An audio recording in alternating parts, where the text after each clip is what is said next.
This is episode 18 of That Time I Got Reincarnated in the Same World as an Anime Podcaster, where we talk about anime, manga, isekai, and all the meta in between. I'm your host, Isekai Sensei-Sama, aka Brad, and I'm joined in this weeb cabal by Bento Baggins, aka Ben, Yasashibori, and Kermit D. Grog, aka Andrew. What are Goku and his friends gonna do this time? Find out next time. I mean this time. Keep listening. It's me. When you can do that voice, you do the voice. So we're friends who've been watching anime for a long time and talking about that anime as well as the manga we're reading. So those conversations turned into this podcast.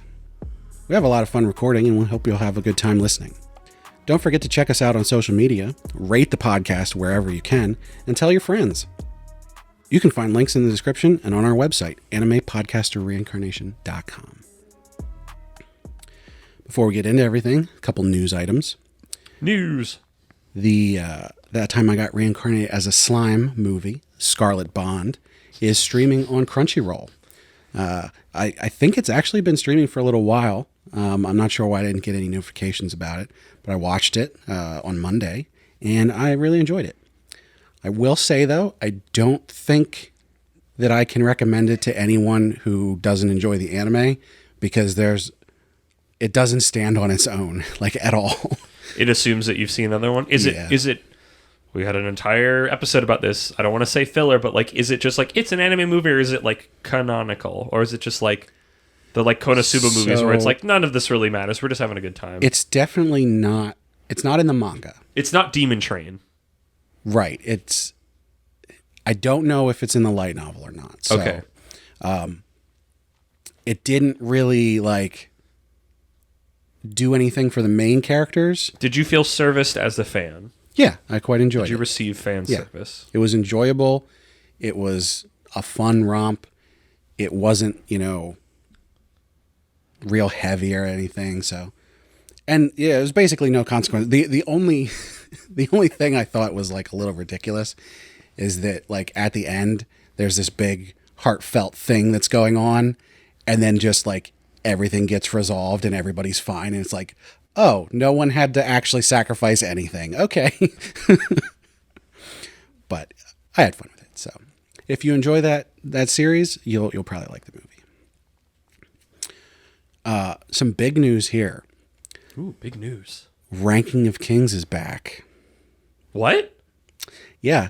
So soon. This was actually on the list for last time. Well, the list that I was looking at to make the news for last time, but I glossed over it for some reason. It was a smart choice. Last list was very long. So it's Ranking of Kings, Treasure Chest of Courage. And it's apparently just like extra. It's Ranking of Kings is always extra. I was going to say, I feel like the first one was pretty extra. It's 10 episodes, and it takes place in the training arc.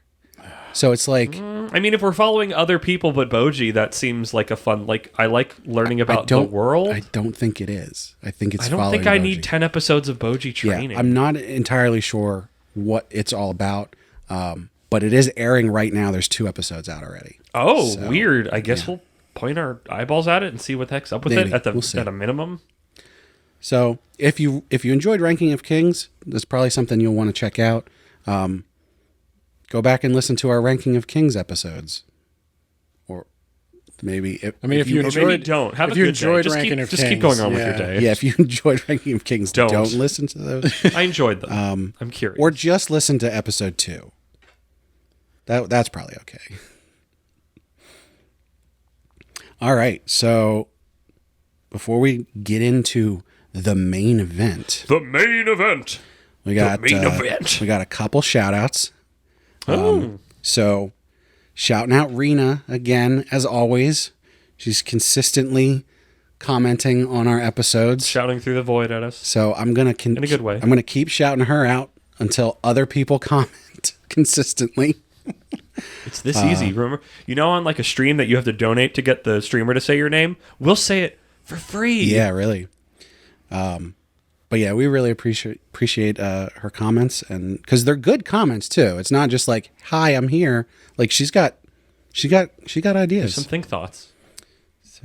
And one more shout out. Somebody commented on our. I've been putting up little shorts of the clips on YouTube. Yeah, I've been seeing those. Instead of putting them on Twitter. The Truth Always commented on one of those shorts. Keep it up. So cool. Don't worry. Thanks. Don't intend to die anytime soon.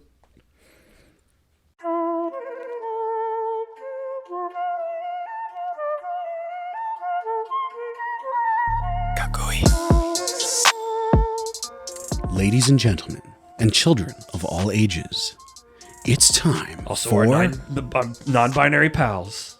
I want to be inclusive. Especially I feel like them. it's important. It's important to me. It's time for Reviewstravaganza. Reviewstravaganza! Second annual Reviewstravaganza. We have an annual thing now. Reviewstravaganza II. Aye. Yeah, Reviewstravaganza II. It's been a year. Or It's been. a little less than that, but basically it's been a year. It's been a year's worth of podcasts. It's crazy. We're on episode 18. We've been doing this for a while. Our podcast can buy smokes. Yeah. Wow. So, just in case you didn't listen to the previous Reviewstravaganza, which you should go back and listen to, it's not bad. Ran an endorsement. Hey, we suggest some real good series, which I'm sure Yeah. Brad is about to tell us what they are. It has been described as eminently listenable. Well, just to catch everybody up, Reviewstravaganza came about because when we first started the podcast, the thought was that our last segment, we would cover 2 or 3 different series. And we quickly found that we didn't have time to do that because we like to talk a lot. Also, that's a terrible, like looking at it now, that's a terrible idea because Yeah. we'd run out of them. We're already running out of them now. And so what we decided to do was have one episode, and we decided to do that in the middle of the year. So our mid-year kind of special, and we would talk about nothing but reviews that we were going to do. So that's what we're going to do today. Before we get into it, let's find out where the series from last time have gone. Yeah. You know what? I'm going to throw shade right now because I have the highest batting average because I'm the only one that read the 2 series that you guys suggested before we get into it. Oh, he's really Nobody gonna read do mine. this, isn't he? Well, let's go through the list and find out. I did not finish Golden Kamuy. Did you read it? I've read... I know you read a little bit of when I talked about it. Also, Now, hi. You're getting ready. You're getting ahead of yourself. Yeah. Okay. So, in the order that we covered them in the first Reviewstravaganza, Yes.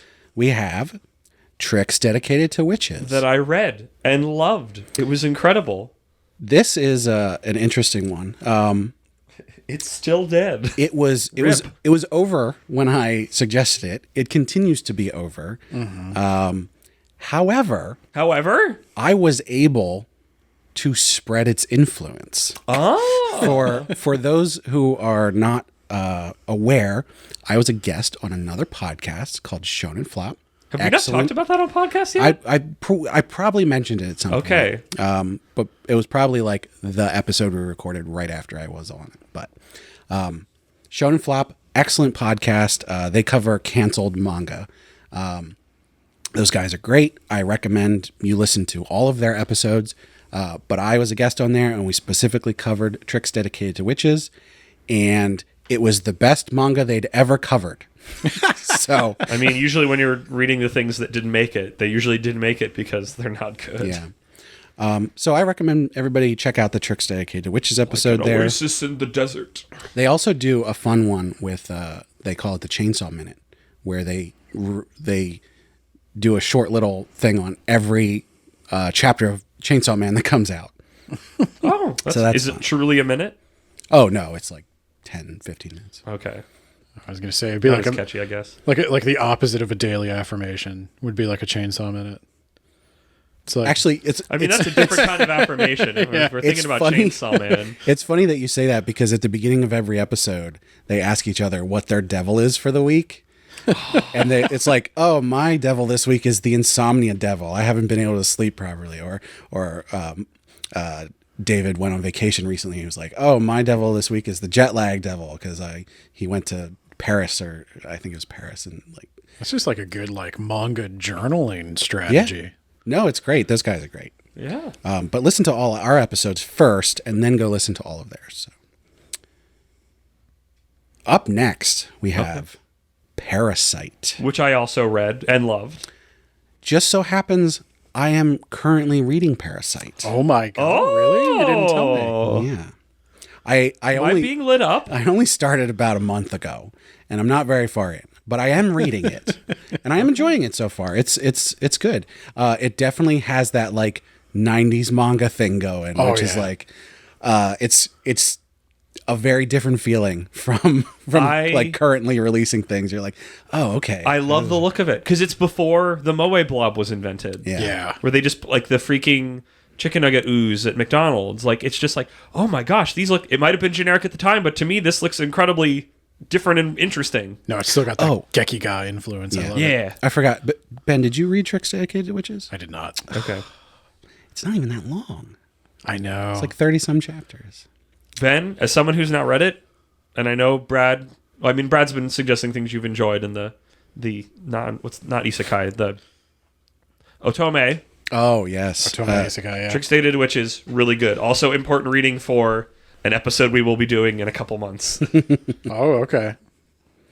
Yeah, so Parasite, I am currently reading.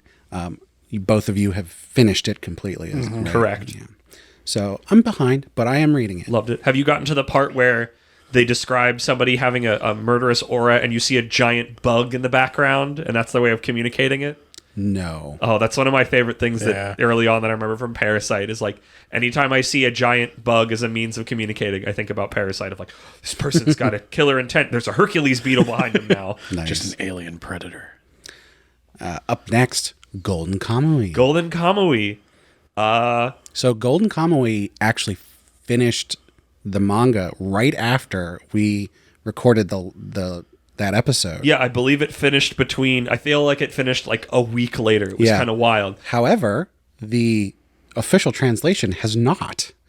Correct. At least the official translation through Shonen Jump is still doing its weird every like 3 months, 2 to 3 months, it will just drop a set of 10 chapters. I think they are literally going at the speed they are translating and releasing the Tankobon physical books, which would explain why it's 10 chapters, and usually when it finishes, the next one is up is the new book cover. I am also reading Golden Kamui. Oh my gosh, 2 for 2!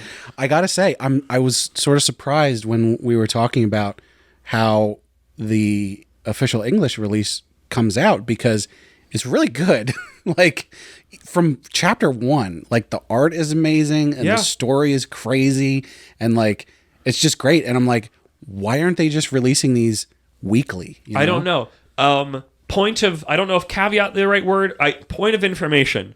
Despite being through the Viz app, Golden Kamui is not available on the phone version. It is among I don't know how many other series have this. I know Don has the same thing. I think because it's slightly more adult.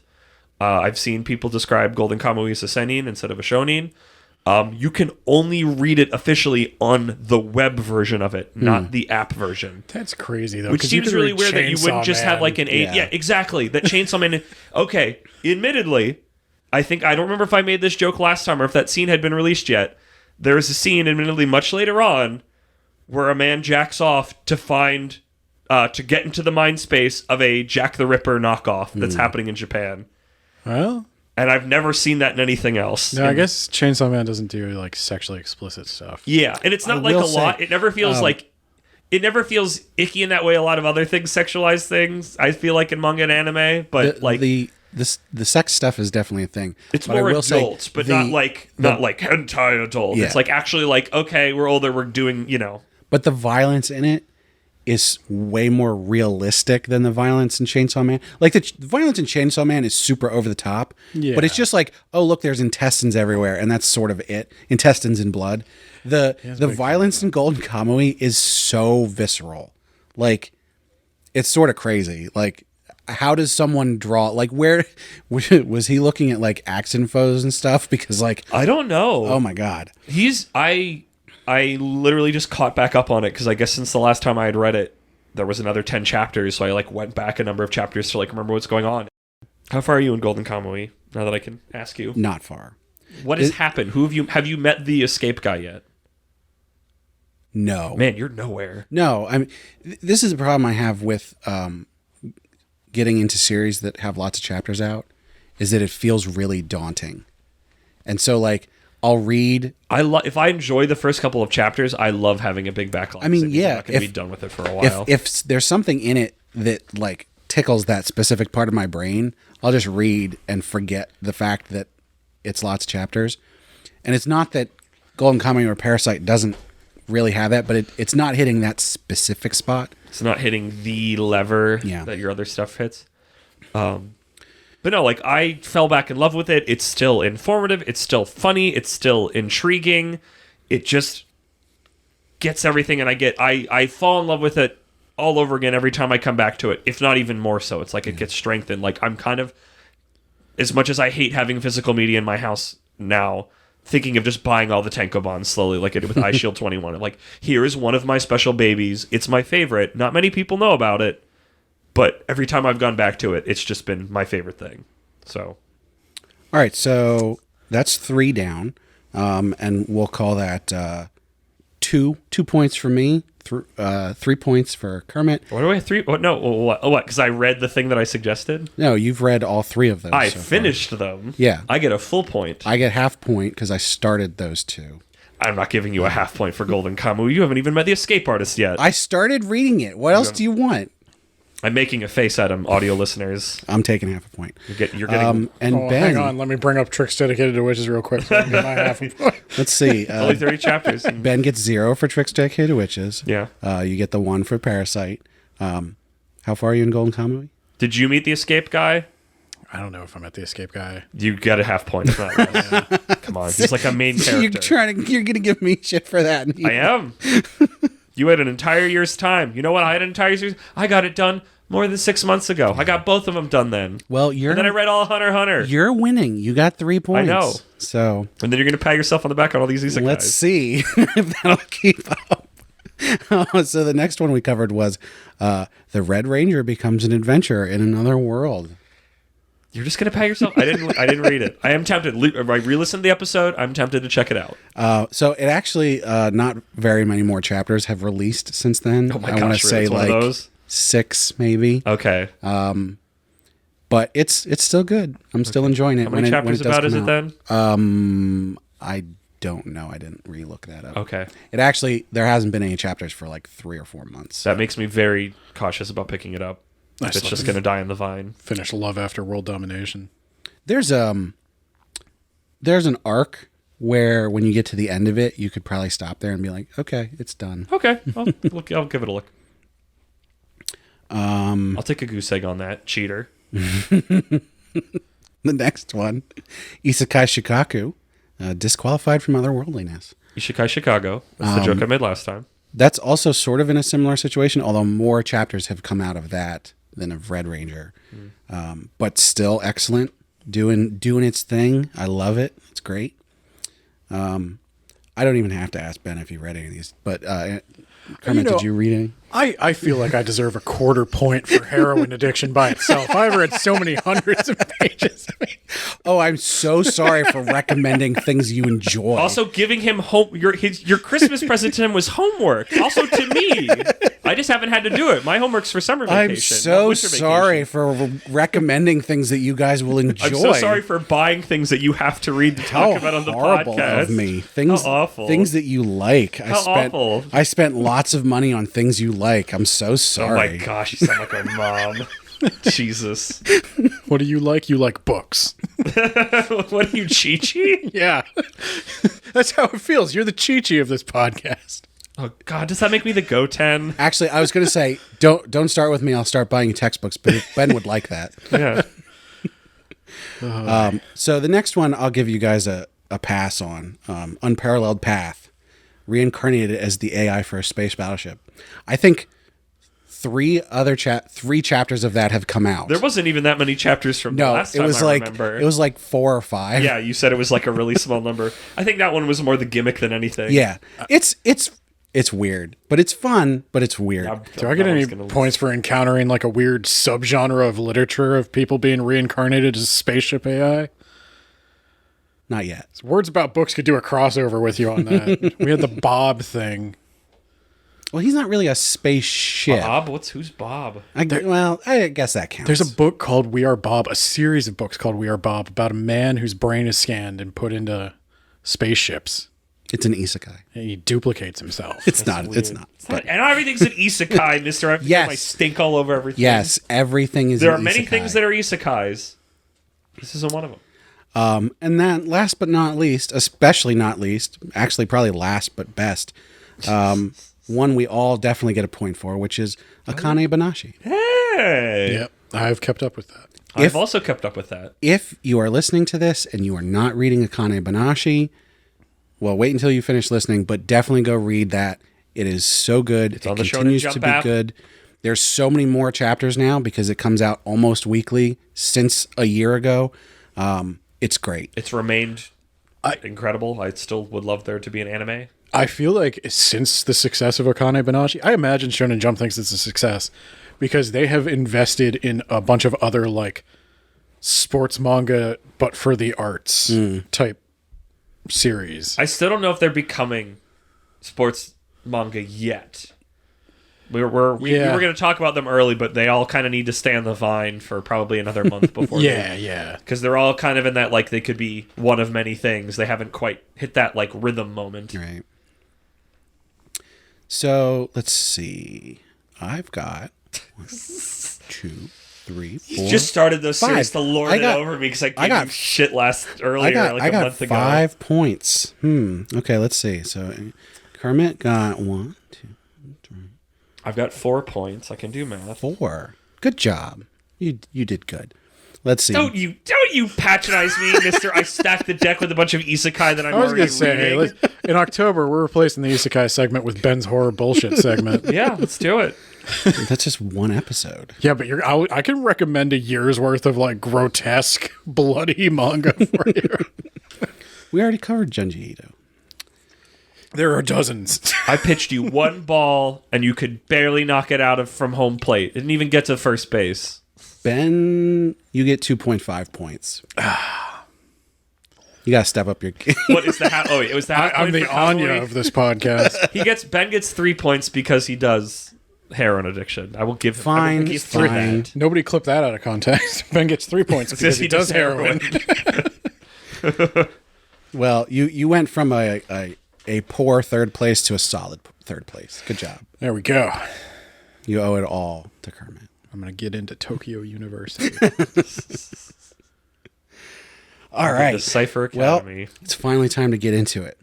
Let's do it for real. Reviewstravaganza. Reviewstravaganza. All right. So today I'm gonna start us off here, and I'm gonna slow us down a little bit here because Dim the lights. The first series I've got for us Sexual today. R&B starts playing. It's a historical slice of life romance comedy.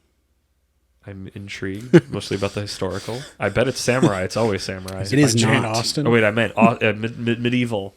It's not. What? So the title of this series is called "The Snow Country Hunting Life of the Northern Nobleman and the Eagle-like Wife."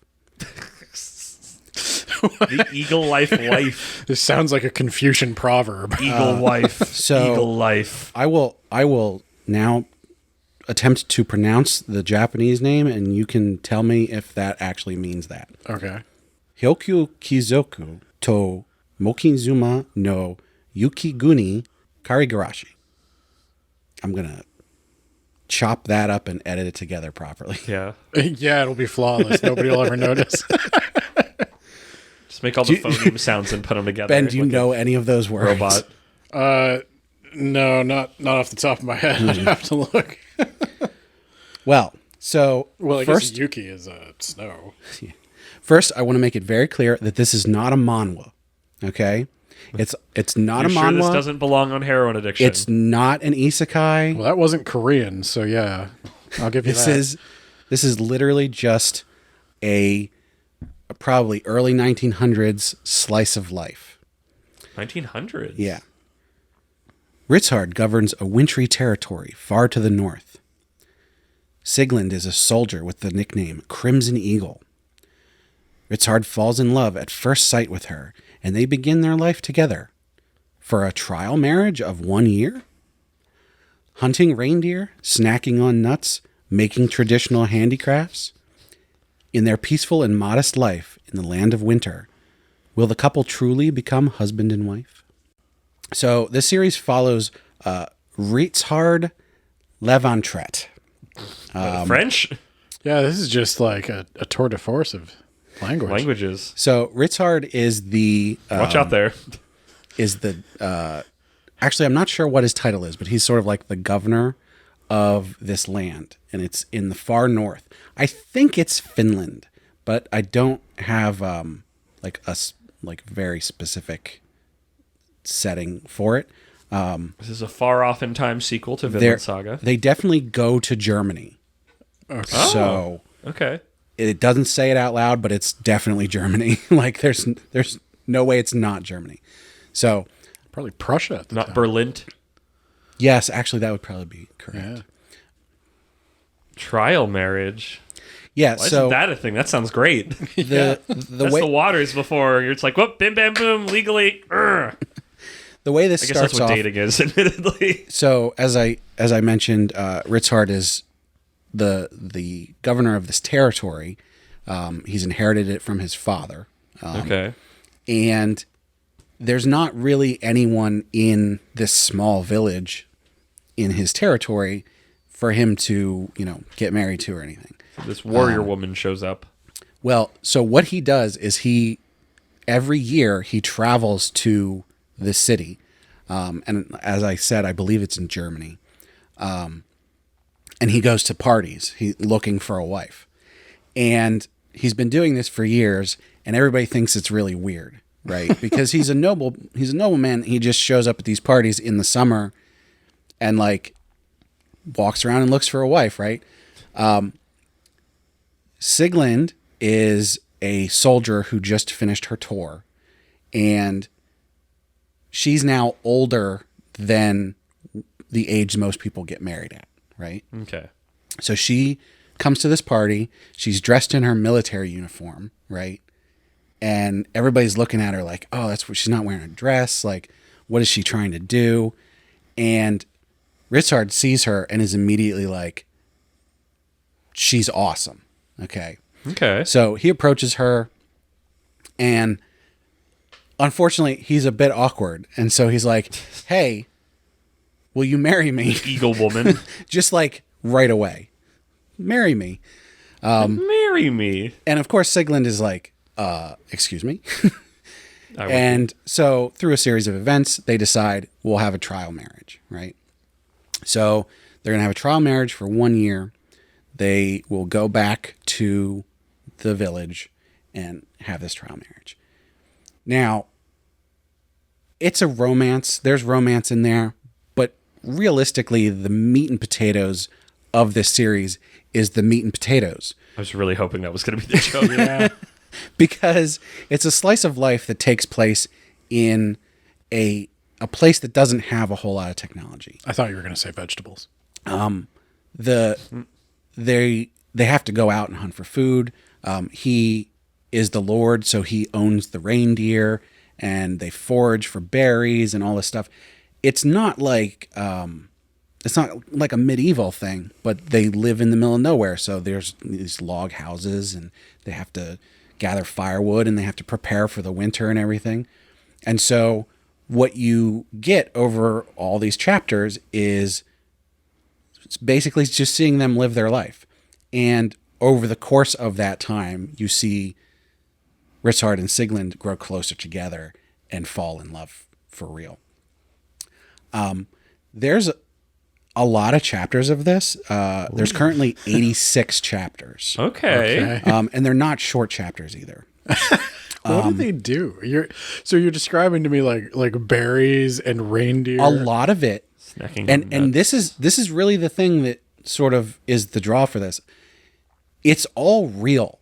Like they tell you recipes for these different things they've foraged berries, or here's how they make the jerky, or all this kind of stuff. And it really gives you a really excellent glimpse into what life would have been like. Dr. Stone a little bit, but Yeah. like a different. I was gonna say this sounds like a Direction. Walt Whitman. Like I went and lived in a cabin for a year and I wrote my novel. In addition to that, as I said, there's A6 chapters. The main Ritzhard and Siglin stuff does wrap up. There's a baby, all that kind of stuff, and then it sort of moves on. There's a soldier who is a friend of Ritzhard, who comes, and there's a family in the village that has some drama with a grandfather and his granddaughter. He's like a traditionalist, and she's not really into that and all that stuff. So you're getting And kind of the stories of the townspeople as well. You Yeah, kinda to an get extent. meet the town. So the story does sort of change to follow those two, David and Ina, and there's sort of some parallels to the original story, but all of this is just like you're living in this with them. Oh, something important. There's one native family that lives there. So there's Inuit. They're like the Inuit family, and then there's the townsfolk who are like sort of native, more native than Ritzhard's family, and then his family is sort of like from the country and was given this territory. So there's sort of like these different aspects. But the Inuit family, I don't know how to pronounce his name. It's like Aporu or something like that. I should have written that one down. But he's like Ritzhard's like right-hand man. And he's, even in the middle of winter, he's walking around like with no shirt on. he's like ripped and everything. And then he has his wife who also helps out and everything. But I would recommend this to... Is this cozy? It sounds cozy. Yes, it's extremely cozy. Okay. Very cute. There's a little bit of drama, but the drama is not the point. Try to impress on me the art style. Oh, so it's beautiful. I hope so. It does that thing where everything is like lovingly drawn, but also the faces are still sort of like flat kind of thing. Like the faces aren't the point. The faces just give you expressions. Okay. But then like all of the backgrounds are real detailed and everything. But it's got sort of a sketchy style, but not like in a bad way. It's really beautiful. And it's just like, it's I'm just intrigued. a fun, yeah, like you said, cozy. You just like sit down and read 2 or 3 chapters and be like, oh, that's nice. So it's something I've been enjoying I started reading it a couple years ago, and it's still going, and I still really enjoy it. Is it have an official release, or is this just sort of like I could not find an official when the release. translator crew gets to it and it trickles out? Yeah, I'm pretty sure they release it as it's like the... So it's pretty much like it's got about 86 chapters. Yeah. Not just the translated ones. Yeah. Okay. If, I would probably buy this if a official Big statements. paper came out. So... Rad. Say the name of it one more time. The Snow Country Hunting Life of the Northern Nobleman and the Eagle-like Wife. And I'm not going to try and pronounce the Japanese again. Oh, yeah, one of those words was north. I remember that. Hokuou, yeah. Ba-da-ba-ba-da-da-ba. And just to round out the information, this is written by Imoto Mashimesa. And this is an adaptation Of a light novel, because it's got a light novel yeah. name.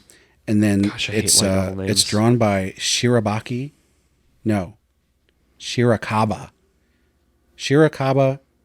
Shikoyo. I was a coward. I wrote down very few, if any, Shikoyo. names for my part later. Shikayo? So maybe Shikoyo. props to you in your attempts at these things. Shirakaba Shikayo. So yeah, definitely recommend that. I'm intrigued. You guys You guys going to check that out? That feels like a good one to read in the winter. Oh, Yeah. yeah. Like just kind of curl up with a blanket and your little tablet and just Well, kind of. and like, I would say a good half of it is about getting ready for the winter and then living through the winter. They do this really cool thing where after, I think it's like in the second or third year that they're together, because there's nothing going on in the winter, because nothing's the winter. growing and all that, they open a tavern. And so all of the townsfolk start coming to this tavern and everybody's like, oh, this is great and everything. And so they start going like, oh, what can we do here? So they start making like canning things and selling it there. And Oh, you were giving me progression. stuff. and Ritzhard makes carvings. And so there's like multiple chapters where it shows the process that he goes through. Oh, Like yes. how to carve things and like Give it to me. the wood to use and got to dry out the wood. Capable and like, people doing things that I have no idea how to do. yeah. Give it to me. This is reminding me of a book, Legends and Lattes.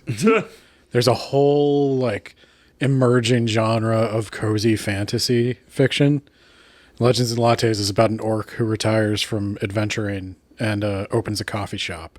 I enjoyed that episode of Words About Yeah. Books.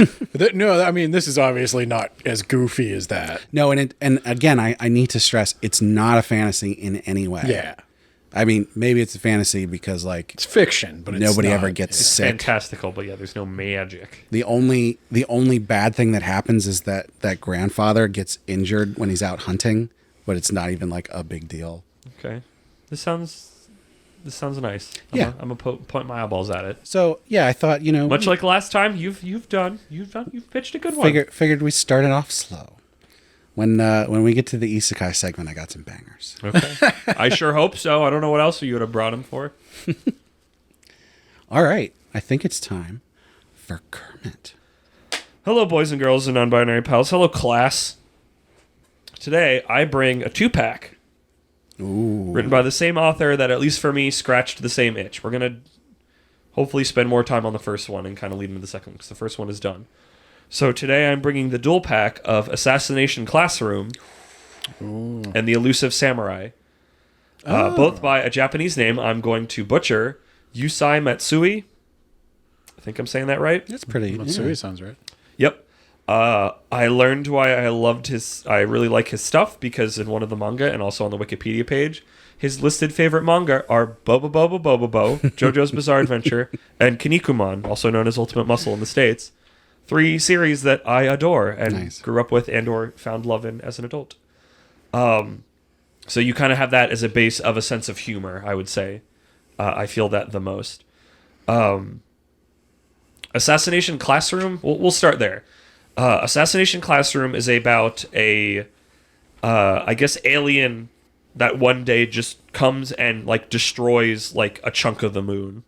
And he makes an ultimatum and he's like, if you can't give me what I'm asking for, I'm going to blow up the entire Earth. Like, you've seen what I can do. And part of his demand is that he wants to teach this class. And this is part of the mystery of the series of why does this weird alien thing want to teach this class? Also, if you've never seen Assassination Classroom on the covers, the main character, I guess not main character, but this alien guy, Koro Sensei as they call him, which I'll get to in a second where that name comes from. He's like a big yellow smiley face head. And then he's got tentacles, and like over top of that is like he's usually got like a scholar's robe, I guess I would call it, but he changes outfits. Now, is this you read the manga or watched the anime? I read the manga. Okay. I tried to watch the first episode of the anime many, many, many years ago, and it didn't grab me. I don't want to derail this too much, but I do have a question because I've seen a bunch of clips of the anime. Yes. I'm aware of it. I have a pretty good idea of sort of what is going on. I was under the assumption that he was like a master assassin who Stop! didn't- Cut okay. this. Shut up, Brad. We're cutting that. All right. Mr. Spoilers. I didn't know it was a spoiler. Yeah, it's kind of really important. It's one of the major reveals towards the end of the series. Okay. Just have that, just bleep it out. So he wants to teach this class, which becomes the Assassination Classroom. He goes to this one school. The school is very affluent. It's very well known, but this is class, I think it's E. Like, they are the lowest rung. They're literally there. The principal has them there. So all the other classes have somebody to treat as the enemy and dunk on. They are the lowest. They are all people who used to be in other classes that were knocked down there for one reason or another. Some of them justified, most of them not. It's like, oh, I have to work 2 jobs because of my family. I didn't have enough time for education.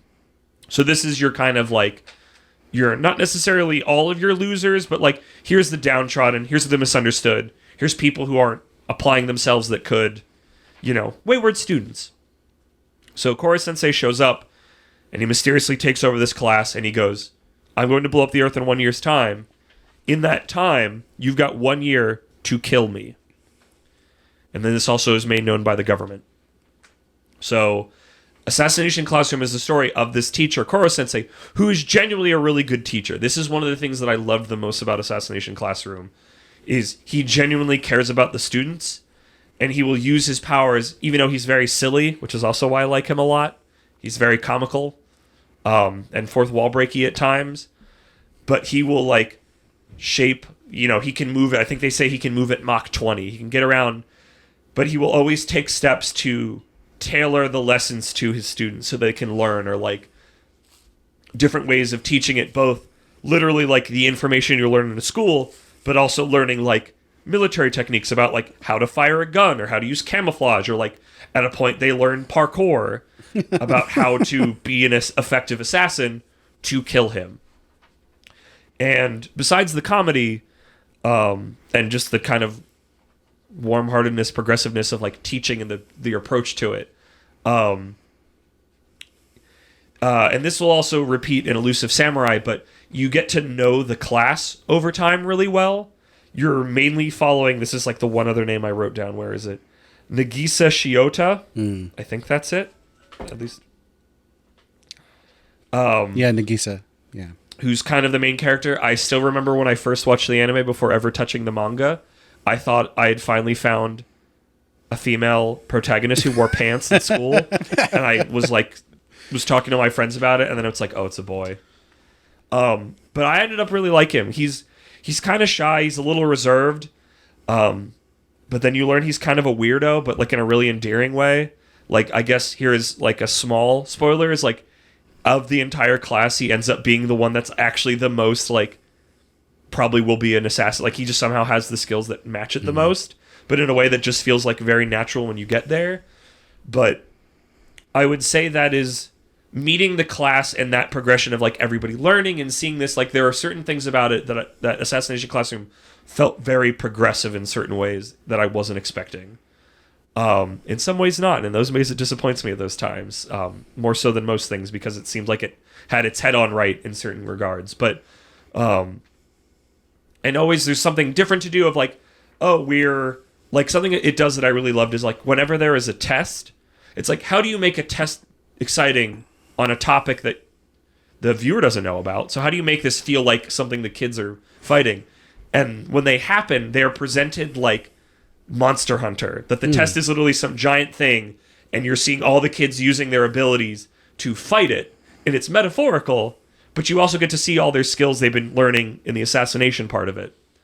And I think that was like, it was a really cool way to describe and show and metaphorize of like, oh, this test is hard about these things, or like, oh, Koro Sensei prepped us about these things about the test. And like, that's really neat. And like, I don't know, it just keeps rolling. New characters will show up and join the class every so often. You learn about like the principal and his son, and both of them are kind of really garbage people, but they're like at the top. They're literally just like the best humans at everything, but they're also like cold-hearted jerks. And them constantly at, kind of at war with Class E, of like, Class E is the downtrodden. They're there to be stepped on. They're the common enemy between all of us for us to strive against, even though they're garbage. But with Koro Sensei's teaching, because he's so dedicated, they start learning and growing as a community and all this stuff. And I don't know, I found it very like uplifting as somebody who has been a teacher at points and went to a school that was about teaching and has a lot of friends who are in teaching. And that was just very, it's cozy in that regard, but there's also like moments of action. So you get like little bits of shonen, but you get little bits of like goofy humor while all this is going on. Like, it's just a nice taster plate of what makes a lot of shonen stuff great. It's not the second coming, but I don't know. I really enjoy it. Have either of you run into it really at all? I actually own the first volume. I've read it. I've read the first volume. I didn't keep up with it. I forget why. I don't think there was a big reason. I think at that time, I don't know. I had a weird impression of it because I started reading it after the anime came out. And a lot of people recommended it to me. And I think they were probably not into it for the reasons I would have been into it. I think they like just the battle stuff. Yeah, the battle stuff's good, but here, let me try to explain. Like, there's two little, like, I don't even know if I would call them arcs, but like to try to capture the like bounds of the things you're doing. So for summer vacation, they go to this like beach island. Also, on top of all this, besides the kids trying to kill Koro Sensei, the government is sending like assassins. Like, assassins are showing up for this big bounty that's placed on them because they don't kill him, the world's over. So the kids are like, we want to be the ones to kill Koro Sensei. Like, it's a meaningful connection. Like, their meaningful community and like what they mean to each other is an important thread of the story. So they're on this like vacation. They've set up this big trap that they're going to kill him. It doesn't work. And then these other guys show up and like infect a bunch of the kids. And they're like, we've got the antidote. We're only going to give it to you if Koro Sensei kills himself. And they're like, we're not going to let this happen. And you get this big like action espionage of them like sneaking into the hotel that he's at the top of, and like going through, sneaking past guards and like finding secret ways around, and like you fight a bunch of guys that seem like they're outside of Sakamoto Days because there's a guy who like eats soup with a gun, and I'm like, this is the most Sakamoto Days character that has ever been. And you get this big action set piece at the end while they're all fighting, and that's fun. But then also another arc, I don't remember if I think it's later, is just I think it's when they're doing parkour, or they're like riding bikes around, and they injure an old man, and he gets really up about it. And he's like, I'm going to tell everybody the secret of your school because the government's trying to keep it on the hush-hush. And they're like, we can pay you. And he's like, no, this is disrespectful. I run the local like daycare, and I can't help them now that I'm injured. So while he recovers, all of the kids go help at this daycare, and you get these meaningful connections of these teenagers like helping tutor these like little kids, and they start like building and improving the space. So it's like when that guy gets back, it's like a lot bigger, and you just get these little human moments of like the main character helping this like little girl who's like bad at math. And you get like, that's what I love about Assassination Classroom. You get the big, you get the small, you get heartwarming, you get action, you get consistently funny comedy moments, and you get this sense of constant progression. But also the key thing, and this will be with Elusive Samurai as well, there's always this ticking clock of the months are passing by. We are getting closer. Every test, every final and midterm we have, we are moving closer to the day that Koro Sensei is going to kill everybody. We don't know what his deal is. You're slowly like learning what his weaknesses are. Like, the main character makes like a note of every time he's got a weakness, and they will use those then in their kill attempts. But you will slowly like learn the story. I think the ending explanation I found compelling. I liked it. I didn't hate it. And I think it's a series that just like worked really well on what it was doing. So to bridge from that, let me give my specifics on the length. You're going to move on? What? You're going to go to the next one? Yes, but I do want to say... Well, I just wanted to... So this is Assassination Classroom I've been aware of for a while. I've thought, I would probably enjoy that, but I've never really like been like, okay, it's time to check that out. Yeah. What would you say are the major differences between the manga and the anime? I haven't seen the anime. I can't speak to that. The anime feels... I'm learning more and more that I can't judge... Like, my sense of how long a manga is to how long the anime needs to be to capture all of it is broken and wrong. From the... I wrote it somewhere. Maybe I didn't. There are 2 seasons of the anime. Or what? The manga run for 4 years. There's 21 volumes. All of it's on the Jump app. It's done. It's been done. 2 seasons of an anime of about, like, 26 episodes. Maybe 52. I don't remember. Doesn't seem like enough to capture it. I'm sure it could. some of the like meandering, not meandering, but like that sense of time as I was reading it helped make me feel the passage of time. And I feel like if I binged the anime, I wouldn't have gotten that sense. Judging by the episode titles, it seems like it finished. Okay. Because the last couple are like graduation and stuff like that, which feels pretty like the end. But yeah, I can't speak to it. You think the art between the two is like they go the same style? I think so. Okay. I learned, just to pass this along, because I didn't know this, he's named Koro Sensei because there's a portmanteau between Koro Senai, which means unkillable, and Sensei, which means teacher. I didn't know that until I checked that on Wikipedia, and I was like, that's neat. But no, I would highly recommend Assassination Classroom. If you just like want to...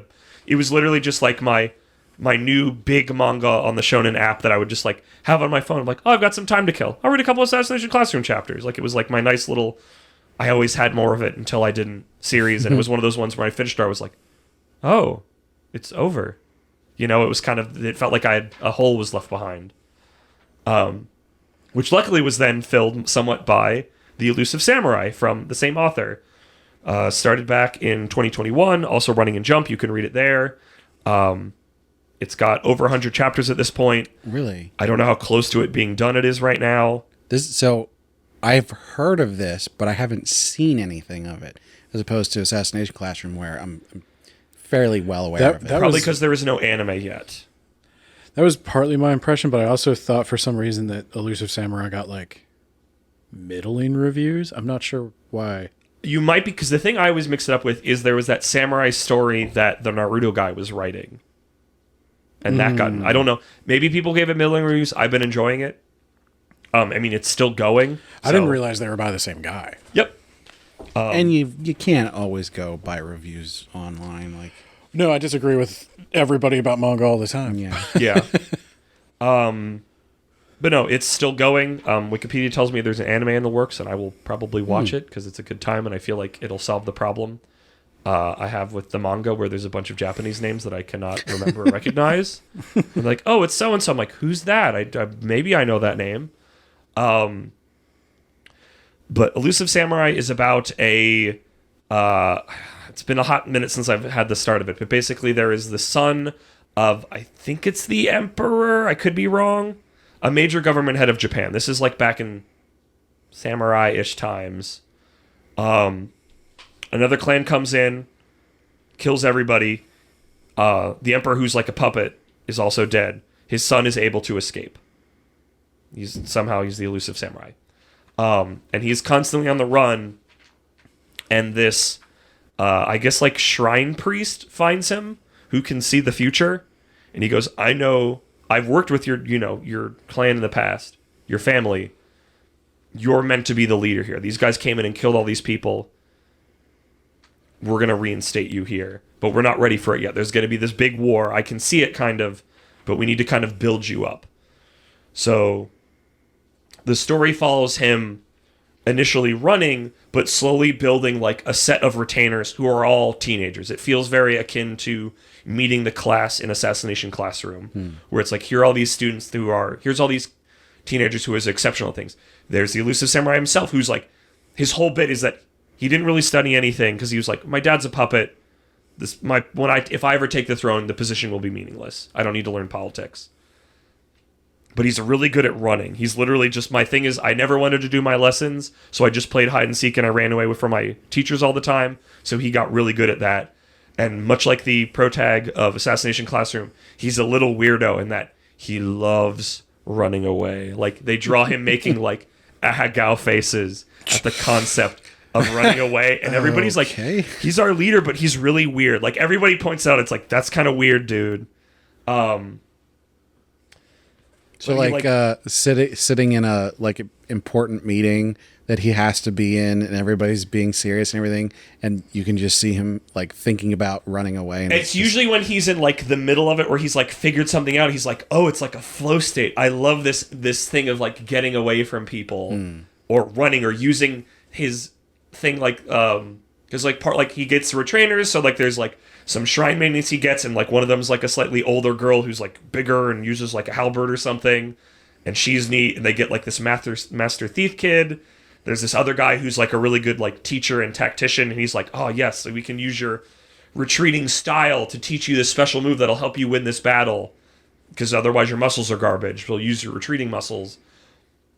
And like slowly building up his legend, like literally building up his legend that people will follow this boy into battle to fight these evil people and retake his homeland. And it starts with the kids, and then like they start getting all these other warriors, and like, you know, ancient Japan stuff. They're very like, I'm a warrior, I'm gonna die in battle. And like part of his thing is teaching them like, no, retreat, live another day, that you can go back and actually fight and make a difference for the people that are depending on you.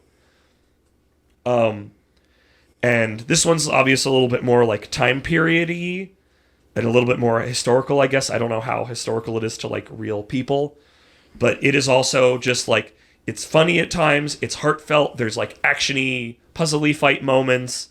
You're constantly meeting like a cast of weird characters who will like show back up again. I will always remember one of the villains is like a bandit turned one of the generals of the enemy army, whose armor is just like photos of ants. And I think it's just like a visual to make it, it's like, this man is unclean, like you can't trust this guy, because he looks very like, he's just like he's bald, he's just got a very plain face. But it's consistent, like I said, it consistently is funny and makes interesting choices, and you're getting that constant sense of like, he's growing, him and all of his retainers are growing, but he's also growing like a bigger retinue of people, and sometimes it's like a while until you see them. And it just has consistently been a good time, I think. I do want to point out, because it's early on and it goes away then, which is like a bummer. One of the gags of that priest is that because he can see the future, he can see modern day bits. So when a comedy moment happens, he goes, oh, in the future, this is called whatever the Japanese joke name is. And then he'll like set up another joke that happens with it. And I thought that was like, oh, that's kind of a funny way to bring these modern ideas into this passing, because there are like moments where he's like,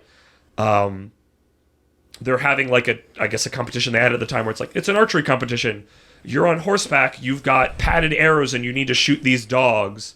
And the priest guy is like, hi, modern reader, this looks probably really messed up to you. And it is, but back then it wasn't, so please just kind of, it's a please understand thing. But it was like neat having a mechanic in the story to present that. An in-story reason to break the fourth wall. To go like, hey, I know this is kind of messed up to your modern eyes, but back then this is how it was, and not just like narrator son coming in. Yeah. No, that sounds like a lot of fun. Yeah. Like I said, consistently funny. Sometimes both series can be a little icky, nothing too terrible, but like in little bits and pieces where it's like, I don't know if I entirely trust you. Like, this isn't full on awful, but it's like, could you stop? Especially with how like, especially with Assassination Classroom, how progressive it can feel at moments. But overall, I would say a good time, a good read. Again, Elusive Samurai isn't done yet. I don't know how much longer it's going to run. I've let it sit for a while because I need to keep track of people I need momentum for, so I would like to have a bunch build up and then read them all at once. But if you like the like kooky cast that constantly gets bigger, or like the reoccurring villain who's like, oh, this guy could never get anything right, but he's also capable, like it's a good time. So that is my Reviewstravaganza is the Assassination Classroom and the Elusive Samurai. I think I might check out Elusive Samurai first. That sounds more my speed. You can... It was really funny because I started Elusive Samurai before I went to read Assassination Classroom. And then when I learned it was the same author, I was excited to go back to Elusive Samurai because I'm like, there's like a bunch of moments that feel like it's like an echo. It's like, oh, it's like a similar theme or like a similar idea. Just like, because again, you have that constant like, hey, on this date, or, you know, with Assassination Classroom, Core Sensei is going to destroy the Earth. Or in here, it's like, we know the war happens at this year, and every chapter has the year that it occurs in. So you have this constant feeling of, I'm moving towards the big climax. And I don't think I've seen other things do that in the same way, and it gives it a certain feeling to that progression, that movement towards something that you're always going towards, and things are always shifting around, and armies are moving around, you get the war map and all that. So yeah, I would highly recommend both of them. They're a good, nice read. See, I was kind of leaning more towards Assassination Classroom because I'm I don't know. I feel like I'm a little burnt out on samurai times. It's not as samurai as usual because it is goofier, I would say. Like, I'll give it credit that it's like they're men with swords, but like their ability with a blade and Bushido and all that isn't always as important. I don't think I read too much with samurai. I feel like I have read a lot of samurai stuff, but maybe that's not all like recent. It's also like, I like it because you get a lot more like tactical things of like, here are the plans of the guys moving around, you know? And not just like, we had the one-on-one duel, not to say that doesn't happen sometimes, but there's a lot of like, man, there's a big, like, we are outnumbered, there's a big problem. What can we figure out how to overcome this problem? A lot of problem solving, which I appreciate. Maybe after Demon Slayer has run its course, I will be able to return to samurai swords. But yeah, I would say, I mean, for both of you, for each of the reasons you anime? gave. Yeah. Check them. Because I was going to say... I've read the manga. Manga's over. I still have to keep talking about Demon Check them out. Like I said, they're on the Viz Shonen Jump app. It's really easy to just pull it up. They're very like Elusive Samurai is a little less just like, oh, poke your head in for a couple chapters, just because there's a lot of people to keep track of. Hey, listener, do you not have a subscription to Viz yet? It's like $3 a month. It's literally the best thing you can subscribe to. What are you doing? Go get one right now. Pay us. We're not even getting paid. I legit know people who don't read manga that have the Viz subscription because they wanted to read one thing and then they forgot about it. Because it's so cheap. Yeah, and then when I tell them to, like, oh, you should check out Chainsaw Man, they're like, okay, yeah. It's cheaper than a cup of coffee. Yeah. And you only have to pay it once a month. Mm-hmm. And you get everything current, and you get all of the backlog. And it takes way longer to consume than a cup of coffee. Yeah. Best value in manga by far. Best value in a subscription service that I've ever seen. Yeah. Yeah. Yeah. Well, Ben, you got anything else about My those? vocal cords are dead. You're up, Ben. Am I up? Is it time for my review extravaganza? All right. To talk. Well, now it's time for Ben. Yep. So I'm gonna continue the tradition. Every time we talk about doing this, I try to think like, what's something I would read that you guys would not. And I went with another seinen manga from the 80s and 90s.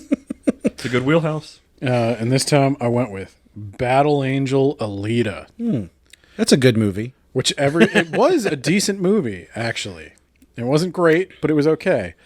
This is probably one everybody's heard of. I'd guess maybe the young kids haven't as much. I feel like everybody knows about that movie. I only know about it because of the movie. It was not a name that I'd ever remembered, or at least had a meaningful image connected to it in the same way that like I heard about Akira for ages and knew about the motorcycle. Well, and it was James Cameron, right? Yeah, Yes, it was James Which Cameron. is like, I mean... He's on the back of this book, actually. So I've got the manga here. I've got the Ultra Deluxe Edition hardcover that they released because James Cameron decided to make a movie. And that's part of the reason I'm recommending it now is because we're kind of on the tail end of that publishing cycle. So Battle Angel Alita was one of the few that like came over before the manga boom. It was, printed left to right. Battle Angel Alita is not its name at all. Oh yeah, back in the days when we butchered them. In Japanese, it's Ganmu, which is like Gun Dream. And I could see why they wouldn't want to call it that. her name is not Alita in Japanese.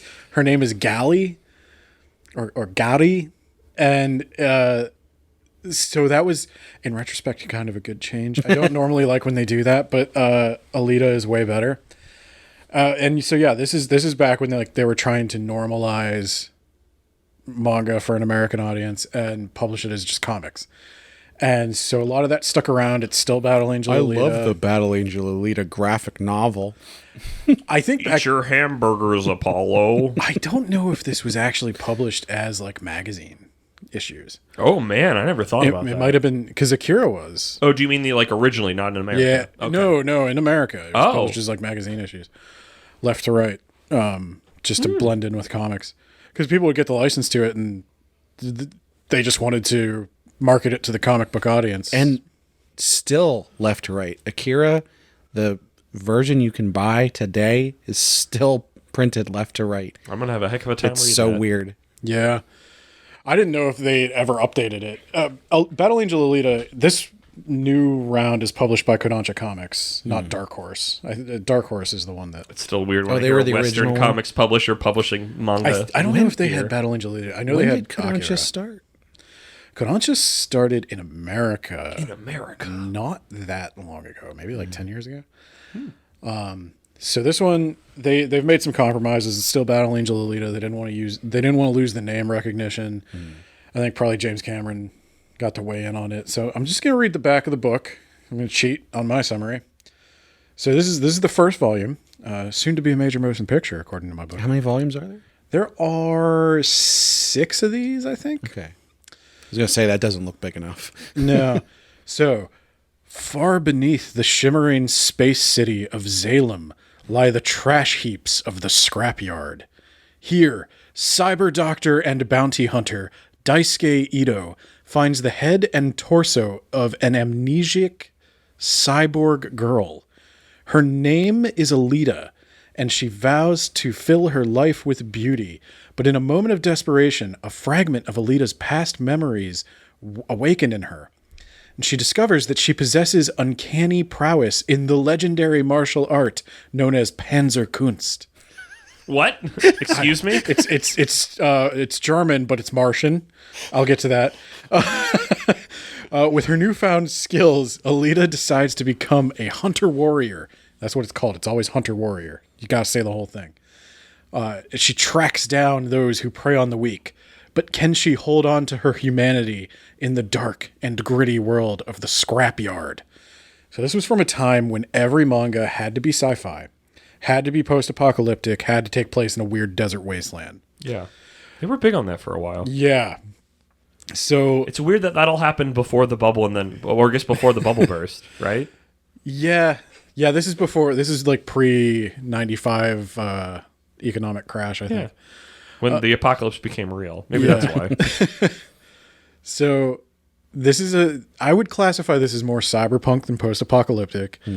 Though I guess there's not a lot of like computer stuff. There's a lot of cyborg stuff, a lot of machine, android stuff. So Alita is a cyborg. She's got a human brain, I believe, but the rest of her body is totally machine. Okay, I wanted to clarify that because Dragon Ball has broken my brain on Android Cyborg. Yeah, she is a cyborg. She is very, very like robot though. Okay. She's got a wholly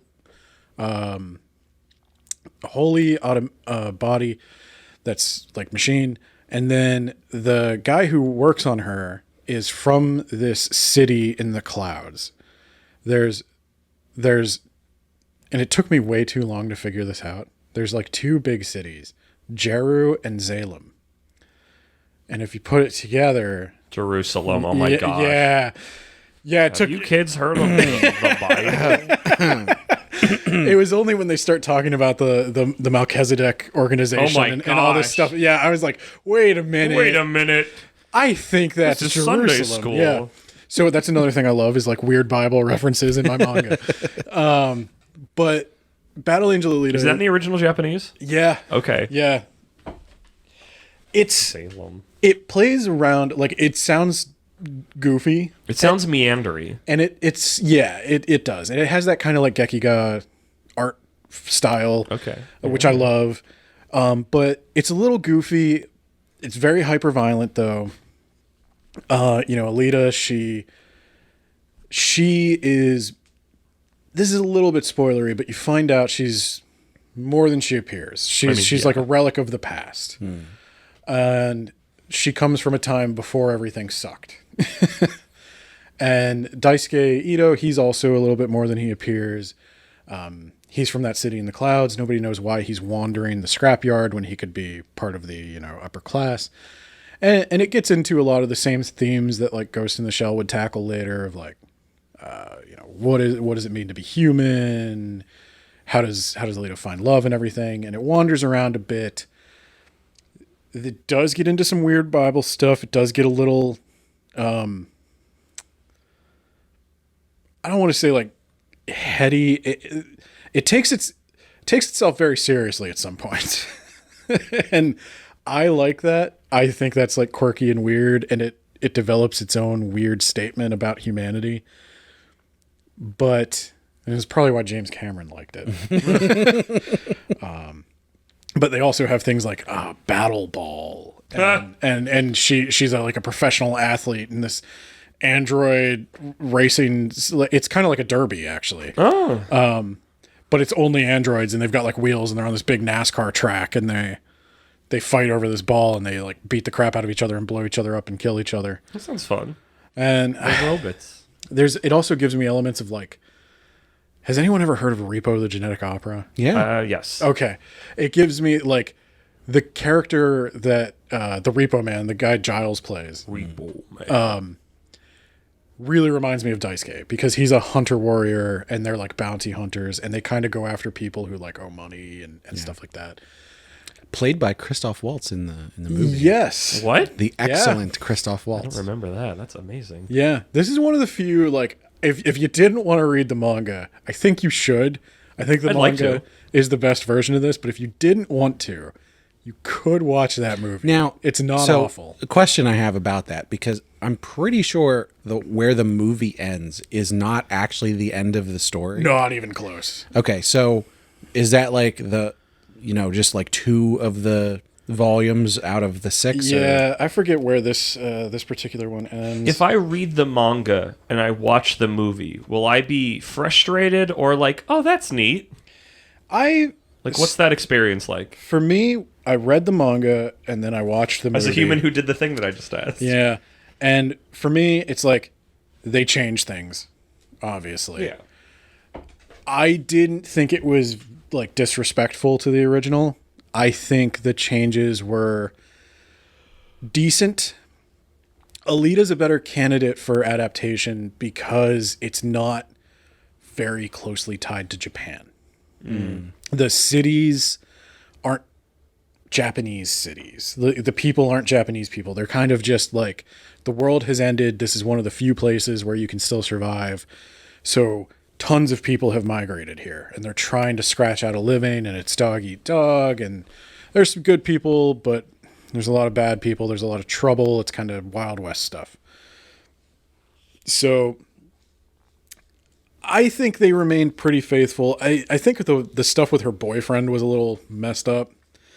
That was probably the worst Oh, bit. right. I forgot that was even a thing in the movie until you just said that. Brad, have you seen the movie? Yeah. Okay, I have not.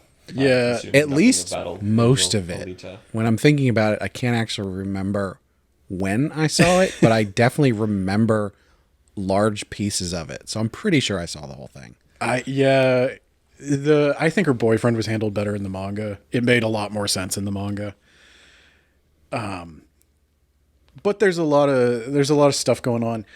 Alita kind of ends in a weird spot. I will say that the ending of the manga is not the most satisfying. Like if I had to rate this 1 to 10 on how it stuck the landing, I'd say maybe like a 6. Oh. He wound up getting all kinds of like death threats and stuff. I don't know if this happens. I don't know if this had anything to do with like the sarin gas attack and him writing weird Christian stuff. Oh, I can see But why.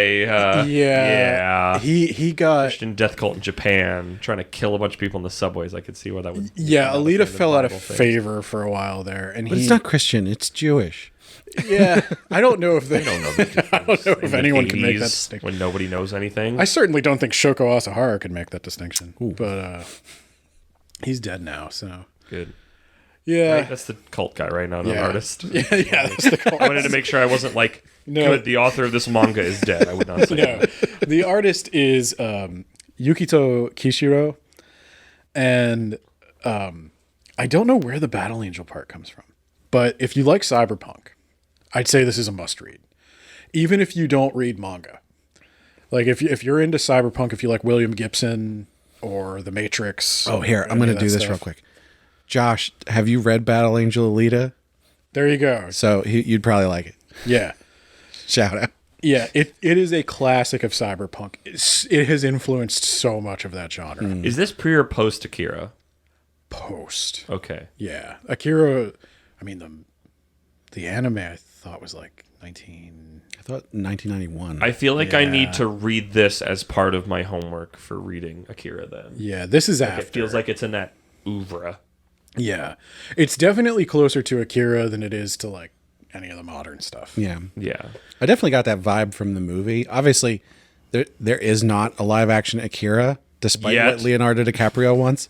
Despite the threats. Oh, he should have nothing to do with that. That's why it's a threat. Yeah. But I'm going to make it. From my knowledge of Akira and then watching the Battle Angel Alita movie, yeah, there's definitely a lot of sort of, you know, the settings and the technology and a lot of that stuff. There's a lot of parallels. It has elements of like Fist of the North Star a little bit too, just because of the desert world. And Panzerkunst is a Martian martial art. She's from Mars. That's one of the secrets. Spoilers. That's where the Nazis went. Yeah, kind of. I mean, no, they're on the dark side of the moon. They can go to two places. One was a staging area for the other. But there's a lot of German words. Yes, I know there's no such thing as the dark side of the moon. Thank you. They kind of use German as like the cool language in this one, the way English is used in the cool language in a lot of things.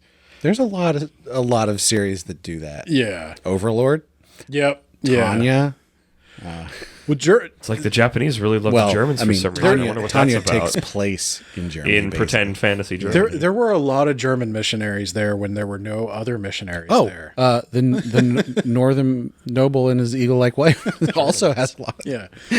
Wonder what they love about Germany, guys. Was Japan ever buds with Germany? I don't remember. Well, Fantasy of a Stepmother takes place in Germany, and that's Korean. So thank you for ignoring my bit. I really appreciate it. Germany was big in Asia in general. Like Germany sold itself as like a military consultant after World War I.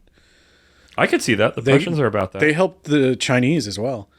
But yeah, so the Panzerkunst reminds me a lot.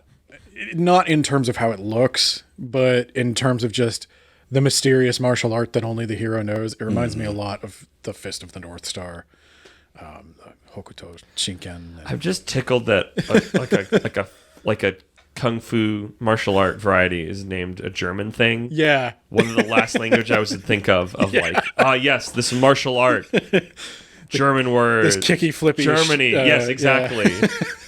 Yeah, I feel like Germans are more brawl oriented. Wrestler. They weren't brawling. as influenced by the Shaolin Temple as maybe the others. But no, I like it quite a bit. It has a certain charm. It's dated. It doesn't stick the landing so much. There's some debate as to what the canon ending is. Okay. Because there's the original ending and like the 6th book of the most recent publication, what becomes the 6th book, sort of gives it an ending, but that's not what it was originally published with. So for the original publication, where did it end? Just kind of stops. Oh. Like what volume? I think 5. Okay. I think so they were just like, hey, let's put some more in here. Yeah, like there's the original run that I think ends in volume 5 of these deluxe editions. And after that, there was like I'm going to call it a short story collection, but a couple of extra chapters. And one of those sort of gives it closure. The end you would have wanted it to have. An end. Because, there's a lot of arcs that are unresolved. A lot of questions. And then there are like Alita prequel series, if you want to get into that. By other authors? I think it might be by the same author. Oh, okay. I got to check. Okay. I think it was definitely done with his blessing. This guy go on to write anything else of note? Not that I'm aware of. I think Alita is probably the breakthrough to the West. I'm sure he did something else in his career, but this is the only one I'm aware of.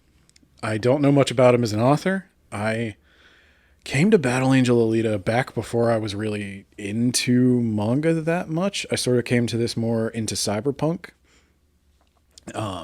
Like, I would say, it definitely trends more towards like that early cyberpunk that has a lot to do with like cyborgs more than digitized consciousness. This is more like you're going to integrate with the machine rather than you're going to like just digitize the information of your body. I was talking to Brad earlier that they don't really make those anymore.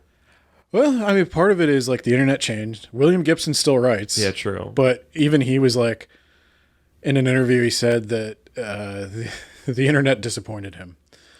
What it became really disappointed. Like the closest I can think of, just off the top of the dome, and there's probably stuff I've missed, is Megalobox, and that's made specifically to be a throwback. Mm-hmm. Because that's set in a kind of semi-deserty, post-apocalyptia, machines and all that stuff. You guys are going to love my isekai recommendations. Okay, we'll see. But yeah, this is my recommendation. I don't want to give a ton away because I really don't think it's like the most mind-blowing story. It's kind of an experience. I think if you read it, you would see why James Cameron thought this could be the manga adaptation that worked. And for the most part, like if Alita got a sequel, I wouldn't turn it down. I'm sure that movie cost way more to make than it made. Yeah, almost assuredly. Maybe now that Avatar has made $40 billion, he can go back just and do make whatever he wants.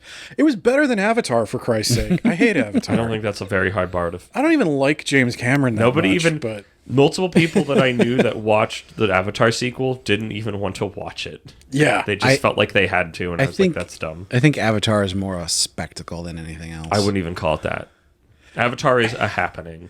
When the first one came out and it was like, we're bringing 3D back to the cinema. It's not just about like Jaws anymore with your dumb red and blue glasses. That was kind of interesting, but like, is it worth $2 billion for me to go, that was neat? Nobody talks about it in the same way they talk about Titanic. Yeah. If everyone sees it, then yes, it was worth it. I didn't see Avatar Shape of Water or Its whatever. cultural footprint is small. I can't name one character from Avatar. Jake Sully. I have no idea who you're talking Which about. I only know because of an old Newgrounds animation. Natiri is What? the girl. I don't remember that. That's it. But don't watch Avatar. Read Battle Angel Alita. That's what James Cameron would have wanted me to say. Ben, can you leave that at my house so I can read it? Yeah, if you want. Much in the same way that you lent me all of Parasite last time. Yeah. I appreciate that. Yeah. Do you have all of them? Yeah, I do. Rad. Nice. And just to leave you with James Cameron's own words. Oh, boy. Just a great kick-ass story. Thanks, Nice. Poet Laureate. And I think that's what I was trying to get across in my recommendation. So read Alita. She's got weird hair. She got big eyes. Oh, that's her hair. Yeah. Oh my God. What'd you think that was? I don't know. Shadow? I thought it was You're just. closer to it. You got glasses on. I've got a scrim in front of me. Ben's far away from Oh, me. there's just her big head. They had to like Photoshop a big head on her in the movie. she had like normal hair, and then it was like a design behind her. No, it's her hair. Oh my God. She got big hair. It's the 80s. She got big hair. That's so far beyond 80s There's hair. one panel in this, like it's in one of the middle books where Alita's just hanging out and she's playing a piano and she's dressed like classic Bob Dylan. And I loved it. I don't know why that stuck with me. That's my closing. It's very strange. There's a scene where Alita looks like Bob Dylan.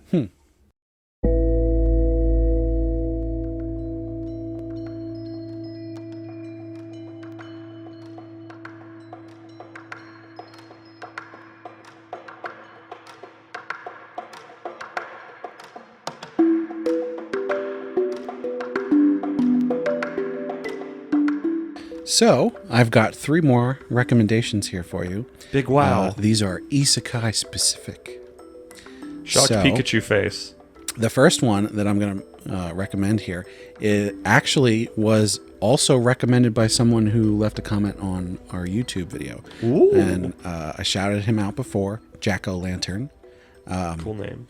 And I did reply to that. I mentioned that I was actually already reading this, but I wanted to give them some credit. So this series is called Captain Corinth, the Galactic Navy officer, becomes an adventurer. Okay. I feel like being a galactic naval officer is kind of adventurous. I kind of want that story. Yeah. So this is a sci-fi, fantasy, action-adventure, military drama isekai. Oh. The spaceship which Imperial Galactic Navy officer Alan Corinth helmed was shot down by a surprise attack during hyperspace navigation. Completely due to a freak coincidence, Alan became the only one in the ship to survive. The severely damaged spaceship lost its navigation capabilities and plummeted onto a nearby planet. Using an escape pod, Alan headed toward the planet alone, Thus began Alan's quest for survival on the underdeveloped planet utilizing the symbiotic nanomachines within his body. Surprisingly, the planet was home to a thriving human civilization whose genetic code closely resembled Alan's own. Even while remaining at a loss due to being thrown into a world of swords and magic, he tries to live as best he could together with his newfound comrades. What would Alan achieve in this strange world? The sci-fi fantasy story in a medieval setting now begins. So it's not of our isekai matrix. It is not a classical definitional isekai because he does Correct. not perish. So But I feel like it fits the bounds well enough to be called an isekai. This is isekai adjacent, but it's so isekai adjacent that I'm including it here because it belongs. It's another world than his own, even though he travels in space. And it's also such a different setting from what he's used to. So it's sort of as if he was transported to a different world. I think it fits. So one thing that's really important to sort of get out of the way is he still has access to most of his technology. So he's got the nanites that are in him.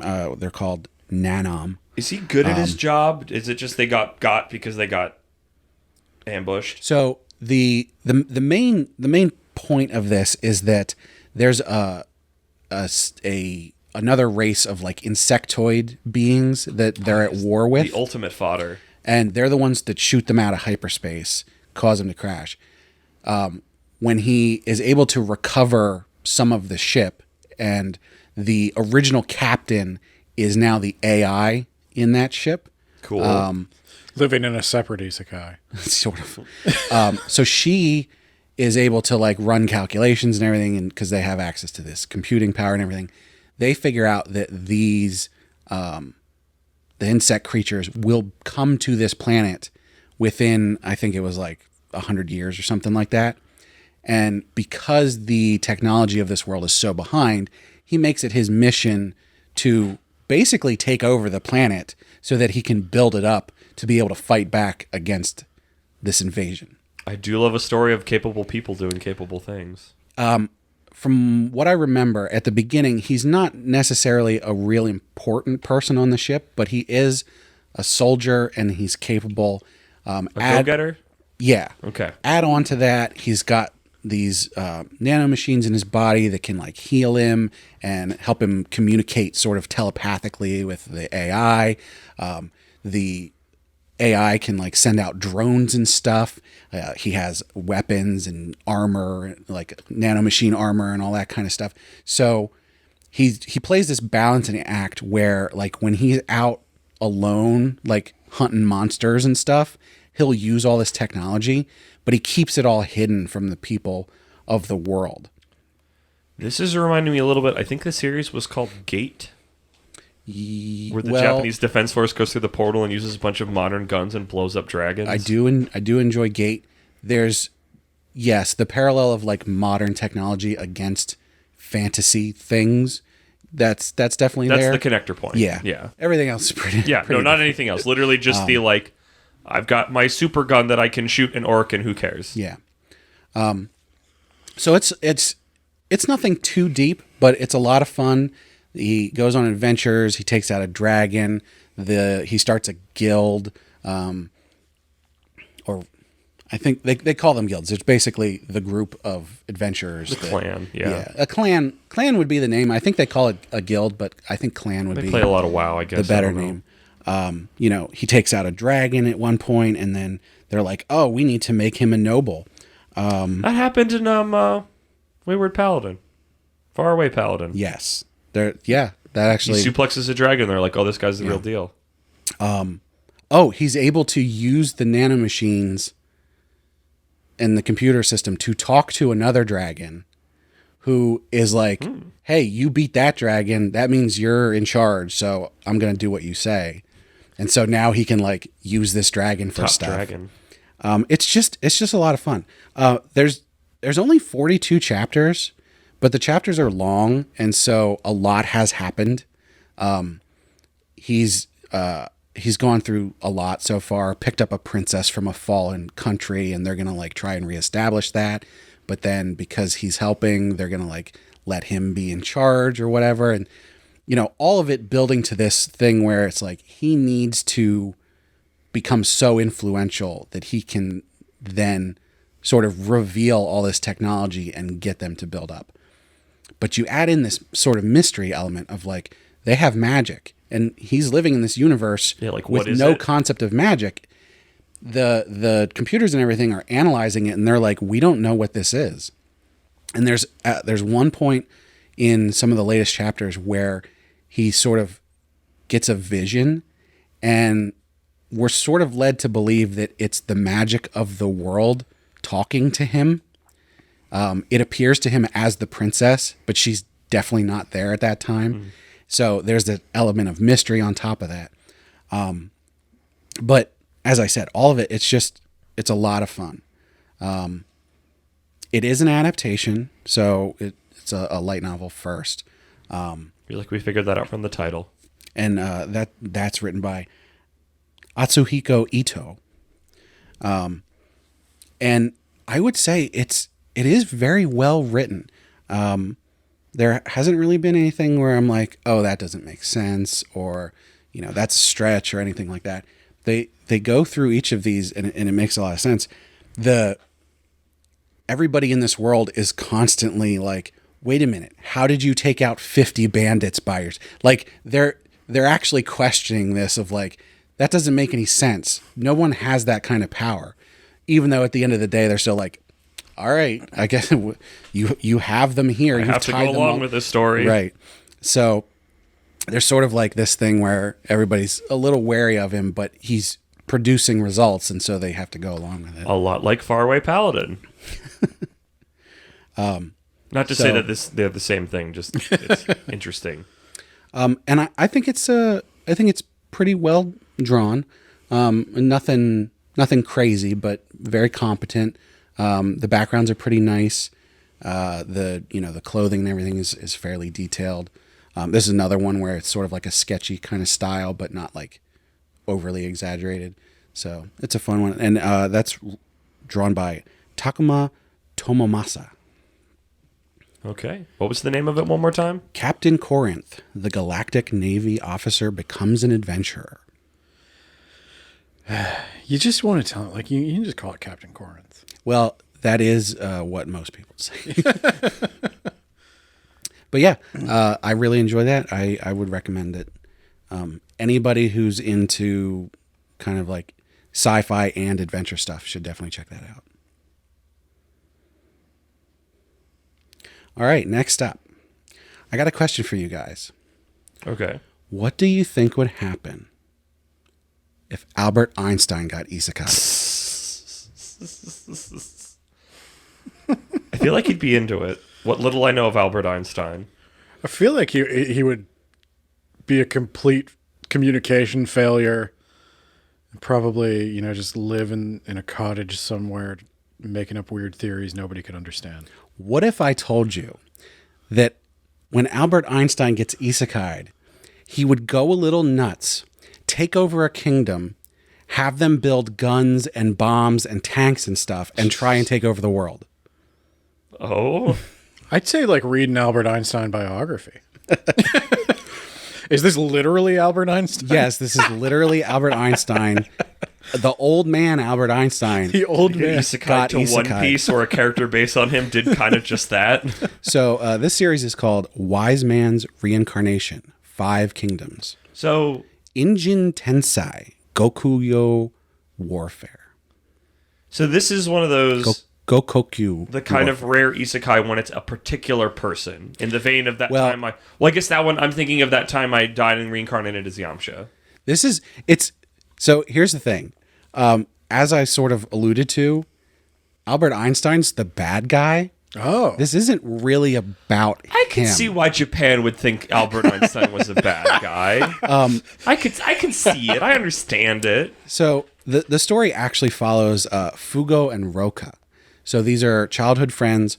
Roka actually is able to do magic. And in this world, magic is very rare. So she is taken away from her village at a young age because Fugo told someone about her powers and he shouldn't have. And so he was distraught about this. So he does everything in his power to become a soldier so he can go rescue her. This sounds like the plot of Frozen somewhat. Except they didn't conceal, don't feel. Continue. Cut this out. So the story really kicks off after he becomes a soldier and then goes to find her.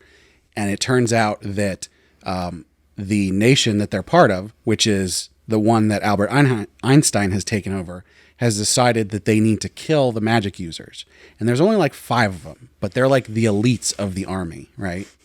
Okay. I don't know. There's just some uncomfortable associations with Albert Einstein's nation wanting to kill all of the... Well, if it makes you feel any better, Thomas Edison gets reincarnated as a young boy. I hate Thomas Edison. I know, this isn't making me feel better. Thomas When does Edison Tesla sucks. get reincarnated? Okay, so the key here, there's only 4 chapters. Why does Thomas... What? So there's all of that stuff has happened in 4 chapters. So it's still very early. You could get in on it early and check it out. I can invest. I thought it was fun and interesting. It sounds fun. I think if it was more chapters, I'd be like, what? But the fact that it's only 4 and it's such an like, what the heck is this? The fact that like other famous people are reincarnating there is such a fun concept, even if they're not going to be able to stick it. I want Neil deGrasse Tyson to read this and tell me why it could never happen. I want Elon Musk to die and then get reincarnated there, and then everybody just dunks on him in Fantasyland. I do want to point out, it's very well drawn. It's like definitely does like Albert Einstein look like it's just like a picture of him? Yes, it looks like friggin' there's a hero shot of his like sticking out his tongue picture. Well, yeah, that's the thing they have. That's literally what the character that's based on in One Piece is literally based on that picture because he always has Egghead always has his tongue sticking out One Piece because of that picture. That's like all they know. But so it's manga style, but it's really well done. Yeah, and it's got like when she does her lightning attack, and it looks great. I'm genuinely I'm intrigued and curious. Yeah, I mean, you should definitely check it out just because it's short and the premise of Albert Einstein being isekai'd and turning into a supervillain is crazy. The thing that really hit me was that Thomas Edison showed up, that there just more people are showing up. And and what doesn't make sense to me is that Thomas Edison is reincarnated as a child, but Albert Einstein is himself, like, in his old man body. Also, why is Albert Einstein there first, even though Thomas Edison dies? He's from earlier in time. I mean, that's probably what it is that Einstein gets transferred, but Edison gets reincarnated. Einstein gets transferred. You did a big, spaghetti-o, and now we're taking you somewhere else. But yeah, like there's so few chapters at this point. It's like, check it out. It's anybody's game. Yeah. Okay. The wheel of reincarnation is relative, and if you start off on the top, then you. And maybe just Einstein had a really short run. And I don't have a ton of information to give you because it's so nothing. That's all I need. You've given us enough. But yeah, I had What's fun the with name those one more time? Wise Man's Reincarnation: 5 Kingdoms. 5 Kingdoms. So last and certainly not least of the isekai recommendations, just to give you some idea of how much I want to recommend this one, I put this on Ben's recommendation list. On Ben's homework list. So is this an otome? No, it's not. Oh. This was actually, I have a couple on there that I put way at the bottom that are just like, I think Ben will enjoy these. And I thought now would be a perfect time to recommend this to spring it on to him. everybody. Oh. This is a fantasy action adventure, slice of life, drama, comedy, reverse isekai. What? How do you be reverse isekai? It's called Truxan, obviously. Come on, stick with the lore, bud. It's called named the fist he used. I did. Duder. It's called Level 999 Villager. Wow, I've lost interest. Level 999 Villager. Or LV 999 no Murabito. So, despite the weird name, If I be aggressively generic isekai name. it's the least generic isekai that I have ever read. Okay. In this world, the concept of levels exist. Other than those who live off of defeating monsters, most people are only around level 1 to 5. What's more, not just anyone can go out and to hunt monsters. It's heavily influenced by one's role appointed by God. There are 8 such eligible roles: warriors, fighters, clerics, magicians, rogues, merchants, hunters, and sorcerers. Played Final Fantasy as a child. Those blessed with extraordinary power are divided into 3 types: Ugh. royalty, heroes, and sages. But for the majority of the population, they have no such powers and live by farming or running shops. Towns are developed by those with the weakest role, villagers. For the powerless villagers, going out to hunt monsters is equivalent to committing suicide. But one day, a certain 2-year-old child, given the role of villager, notices something. Once you defeat a monster, you can earn great wealth.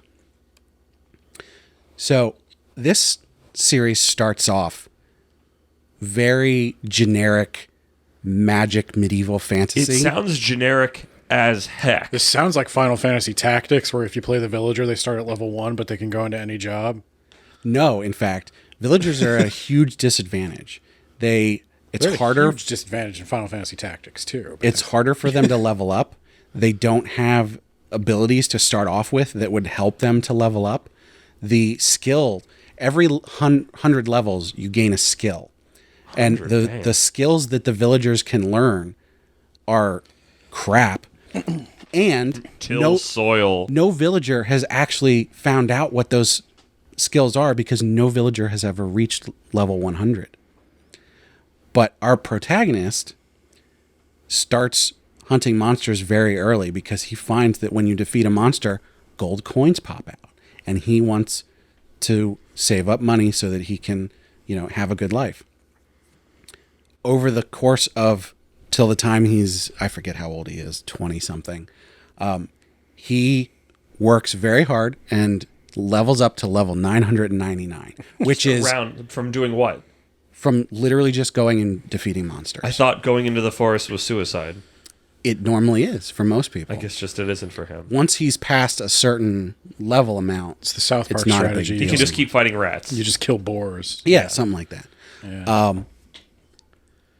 The thing is, there's a lot more going on here.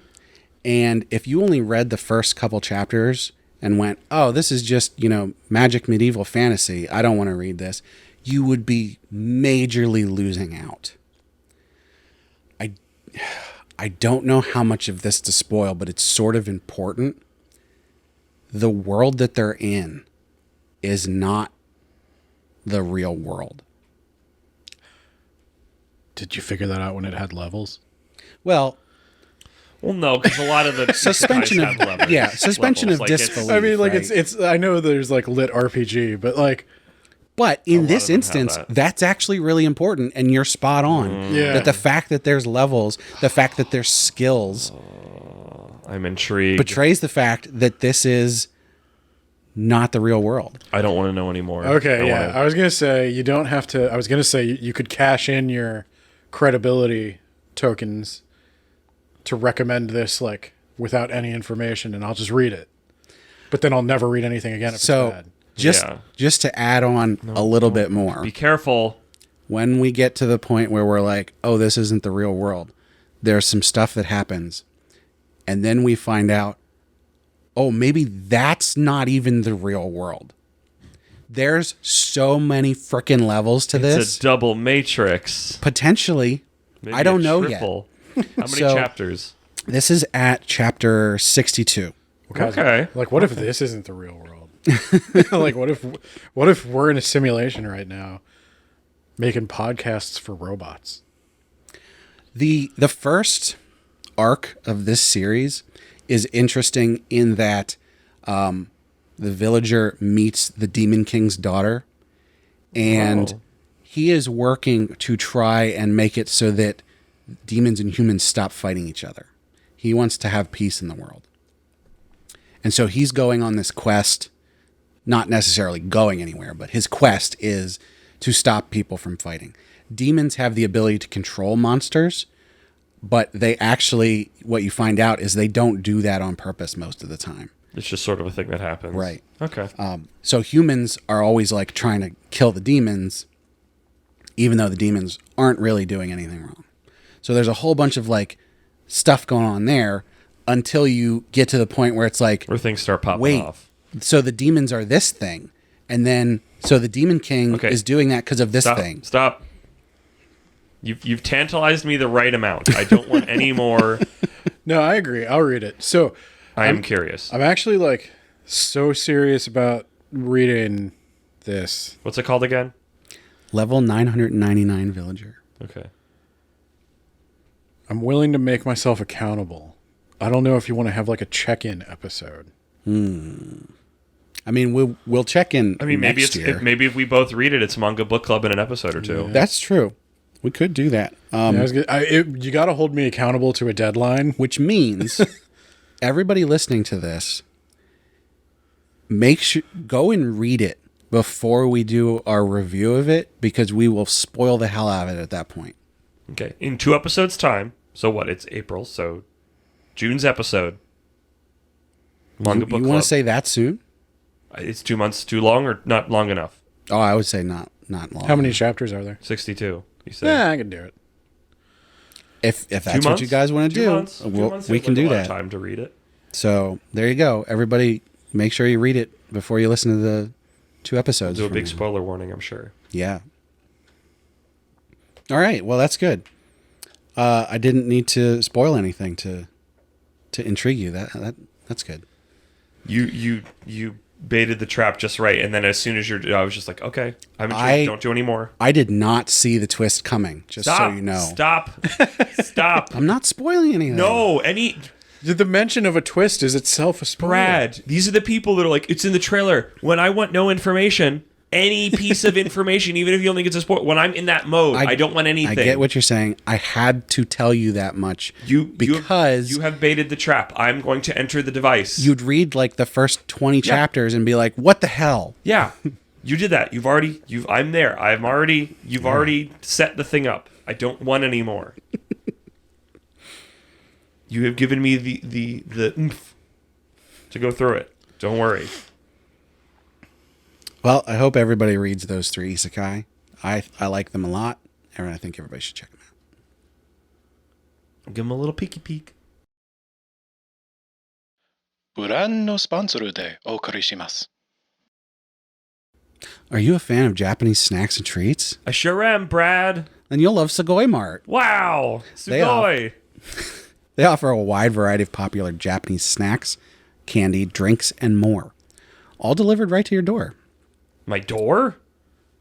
Well, maybe to your lobby. 私の道路は?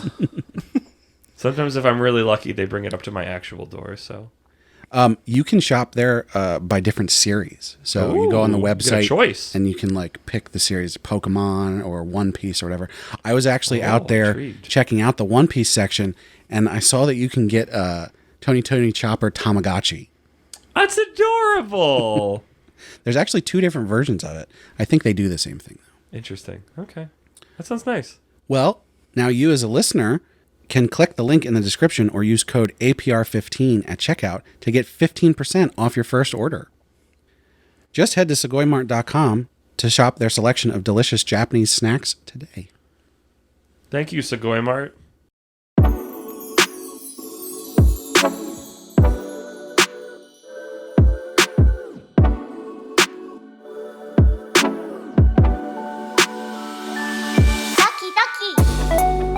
Well, I would ask if you know what it's time for, but we've been doing that the whole episode.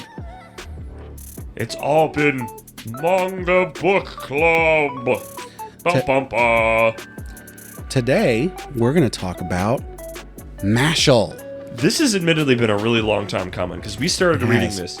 Oh, are we talking about the manga? Over a year ago. It's collective. We're doing both, right? So the reason we're doing this Finally. episode is because the anime just started coming out.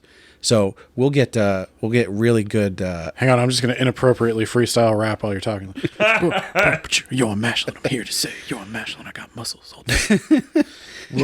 Fight the power. The manga is something I've been reading, I believe, since it started coming out. It was one of the ones we got on within the first couple chapters. It was one that we've been reading since we were in the office, which was a long time ago. It was one of the first ones. Didn't write this down, but I think there's like 150 some chapters right now. That sounds about right. There was a point where Kermit stopped reading it. Here, let's tell the viewers what this is first. If you've never heard of Mashle, should I read the summary? Read the summary. This is a world of magic, where magic is used for everything. But deep in the forest exists a young man who spends his time training and bulking up. He can't use magic, but he enjoys a peaceful life with his father. But one day, his life is put in danger. Will his muscular body protect him from the magic users who are out to get him? Powerfully trained muscles crush magic as this abnormal magical fantasy begins. In a world where cream puffs are used for everything. So one cream puff lives in the cream puff. Picture Harry Potter. Genuinely, just picture Harry Potter. Okay, now put in Saitama from One Punch Man. At a very basic level, that is what Mashle is. Yeah, pretty much. But like genuine, like it's not just like, oh, it's a magic world. Like very clearly, a lot of the visuals are based on Harry Potter. Oh, the whole thing. Yeah, there's like sorting houses. Yeah. And there's Gryffindors and Slytherins. I mean, and I don't know that this really covered it properly. When we say this is a world of magic, literally every single person has magic. Except MASH. They kill children who don't have the mark that shows that they can do magic. Just like in Harry Potter. When's the last time you read Harry Potter? Just like Harry Potter's author. We're not going to touch that. Let's cut that. That's a can of worms. I'm sorry. So, yeah. I was watching ContraPoints recently. There's so many parallels to Harry Potter but it sort of does an excellent job at satirizing it. It's very silly. Mashle is a very silly series.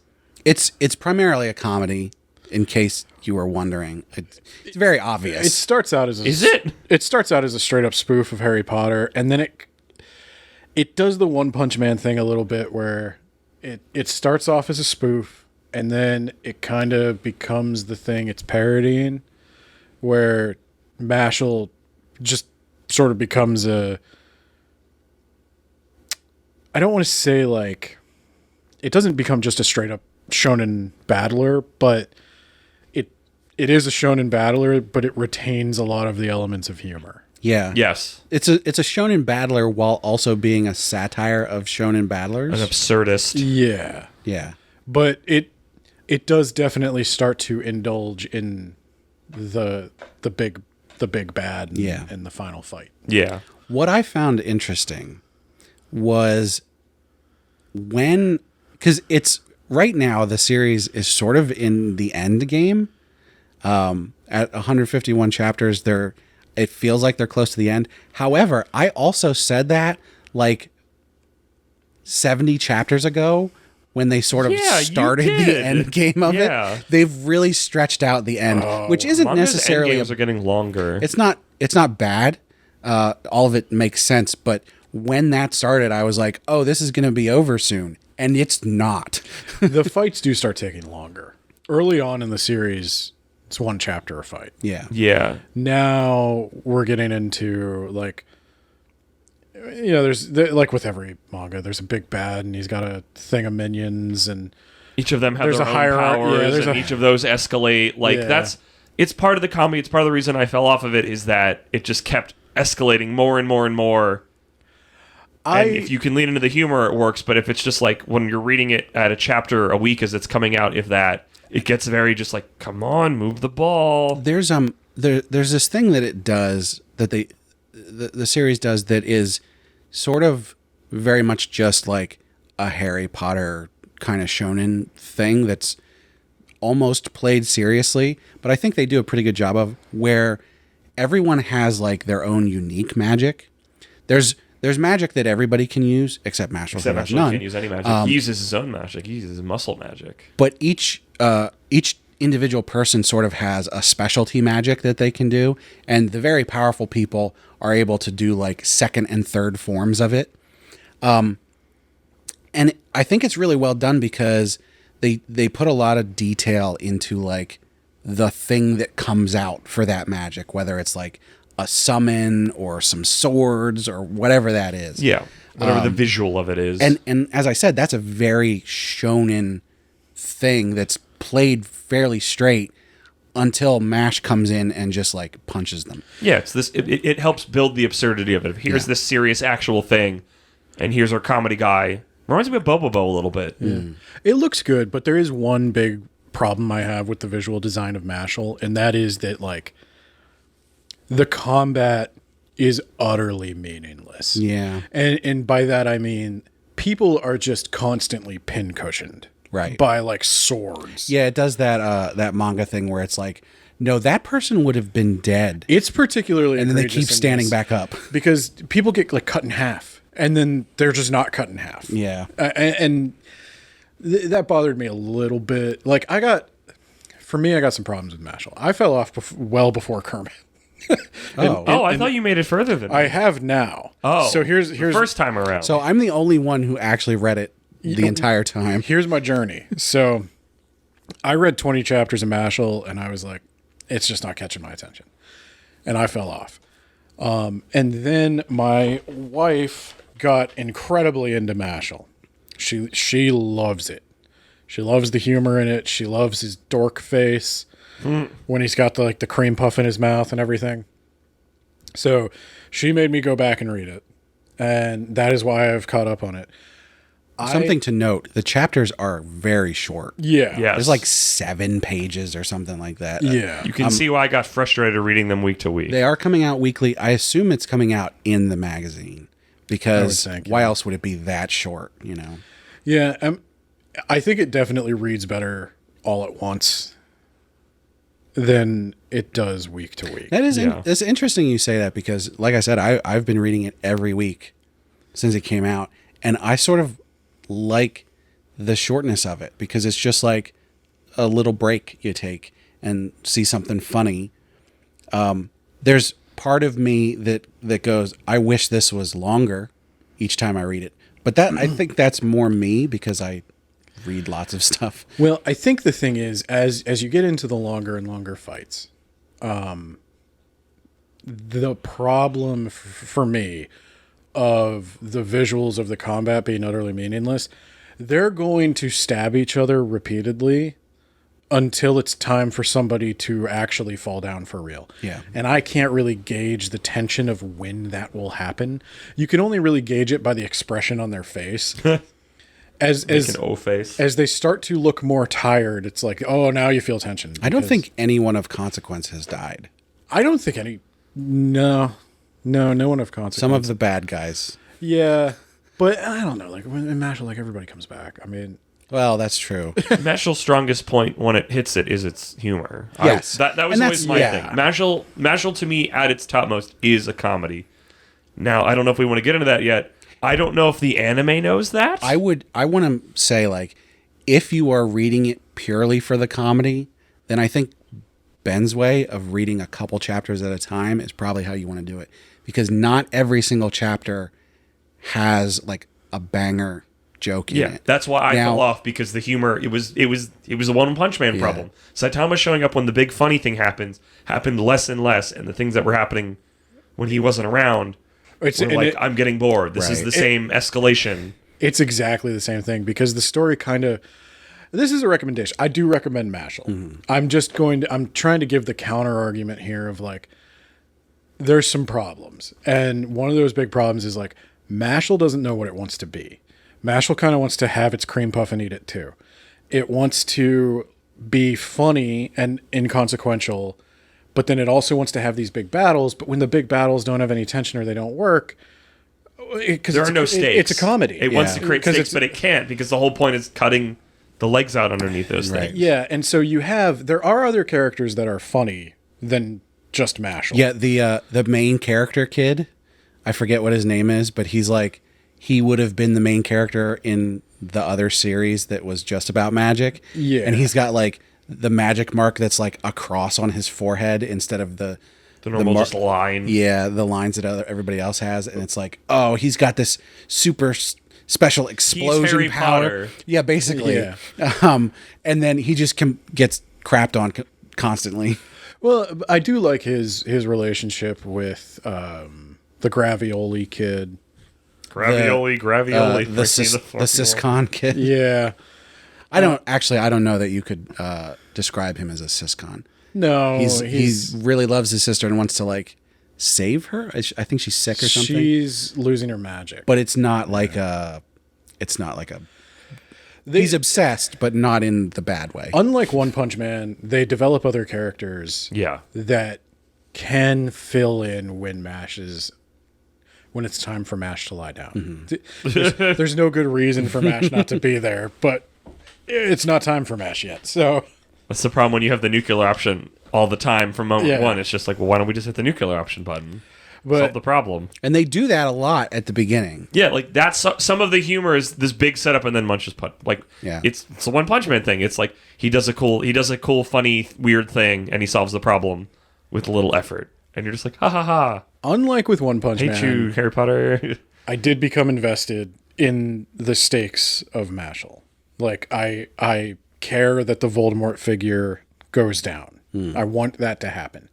And in One Punch Man, I could not care less about the monster society. Well, One Punch Man doesn't really have a central villain. It also, I think, helps Mashle that we have Harry Potter in our brains, which it is very clearly cribbing its notes from. So in moments where it's not setting it up, your brain already has like, well, here are the notes that match this situation. You can just use these emotions you feel in your brain, Ben. I definitely think if Mashle tried to go for a second arc after wrapping up the Voldemort thing, I don't think it's got it. That would be pushing it. I think it has to wrap up with this. It would have to jump genres entirely or because, settings. Well, so a very central point of the beginning of the series is that he has to hide that he doesn't have magic. Yeah, and then sort of, I say very quickly, but it's like 50, 60 chapters. Everybody finds out that he doesn't have magic. But he's just so strong it doesn't matter. And that's a spoiler, but it also doesn't matter. There's no stakes. Yeah. You know it's going that way because everybody he meets finds out within 5 minutes of meeting him that he doesn't have magic. It's the bit. It's the, you've got to keep this hidden. You're the special boy that lived. And it's like, oh, no, it's not important.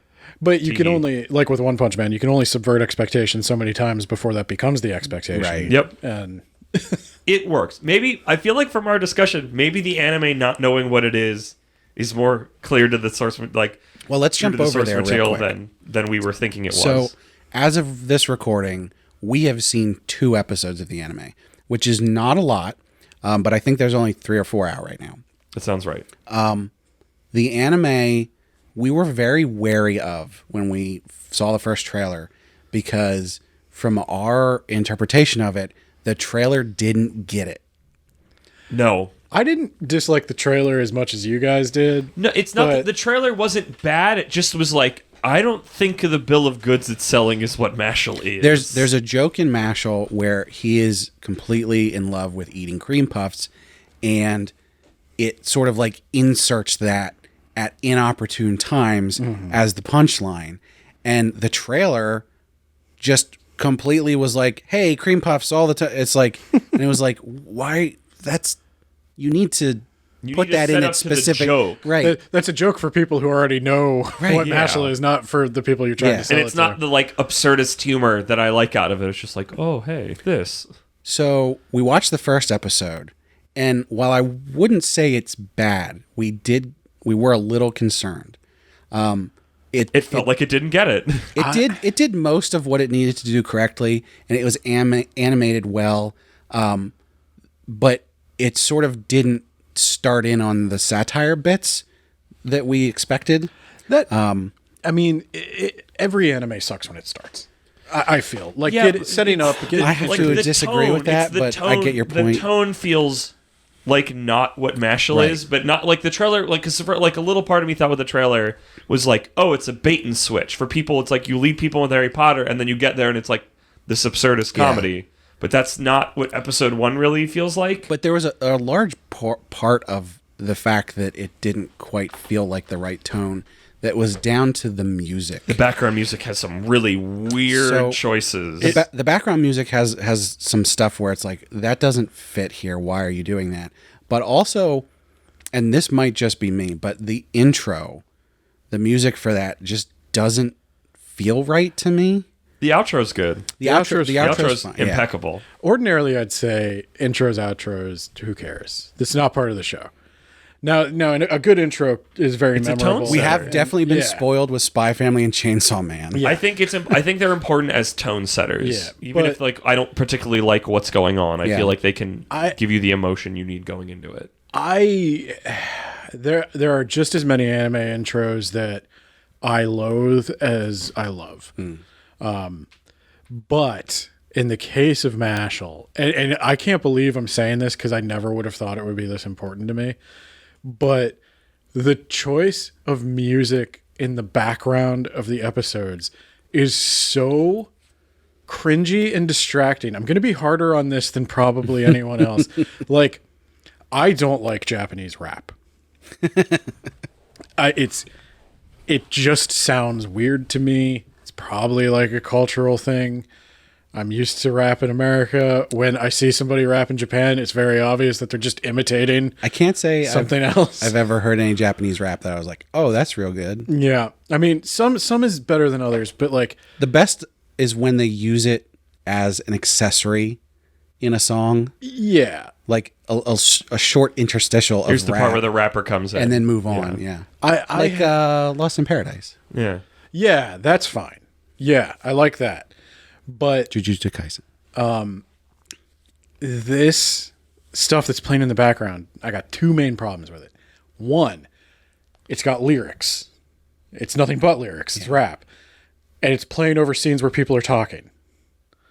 And the second is the tone is completely wrong. Mashle is not hip hop. It's swaggering. Yeah. Yes. Most of the time.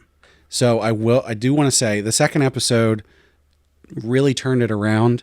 The second episode is better, but it still suffers from that same problem of just like the background music is like, this is not the scene. This is not the show to use this, and even more so, this is not the scene to use it. As far as most of like the scenes and things, the second episode hits more. A lot funnier. A lot gets it a lot more. The music is still a problem, but I will say there is one instance because the rap one is like Mashle's theme.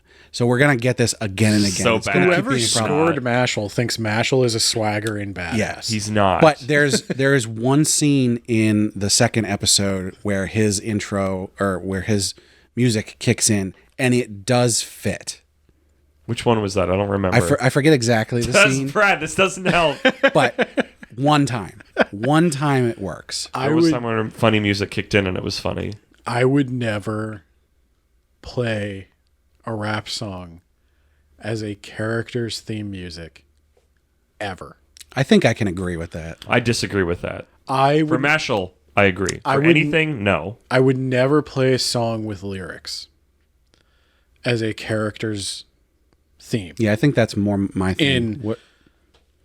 In anything, like you could play the beat for Mashle's music if for Mashle's theme. Or like have the song, have it be a full song. Have it be lyrics in between scenes before people are talking. Yeah. Because I will always think of, I think I made a joke of it earlier from Gurren Lagann of fight the impossible, do the invisible, row, fight. Like I get hyped up just thinking about that. Like I think there's a place for it. Maybe that's just, and I think like the sound of that more. The scene in the second episode where it worked was like that, where it was like, there was some action. It's like, let's get some energy. It's not like, but yeah, like it's usually like that. The way it sounds is like, oh, we're doing well, we're swaggering, we're feeling ourselves, and it's like that is not Mashle's character. Yeah, I don't. He's a dweeb. I don't like it for Mashle. You should never play a song with lyrics in the background of people talking. Yeah, also that like it's really weird. You should.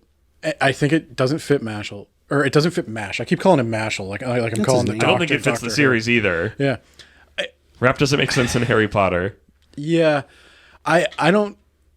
The vibe Mashle goes for in the manga is very young, very Gen Z. There's a lot of slang. There's a lot of particular like Gen Z slang, like we call it cringe. It's kimo, and it's like, I don't know.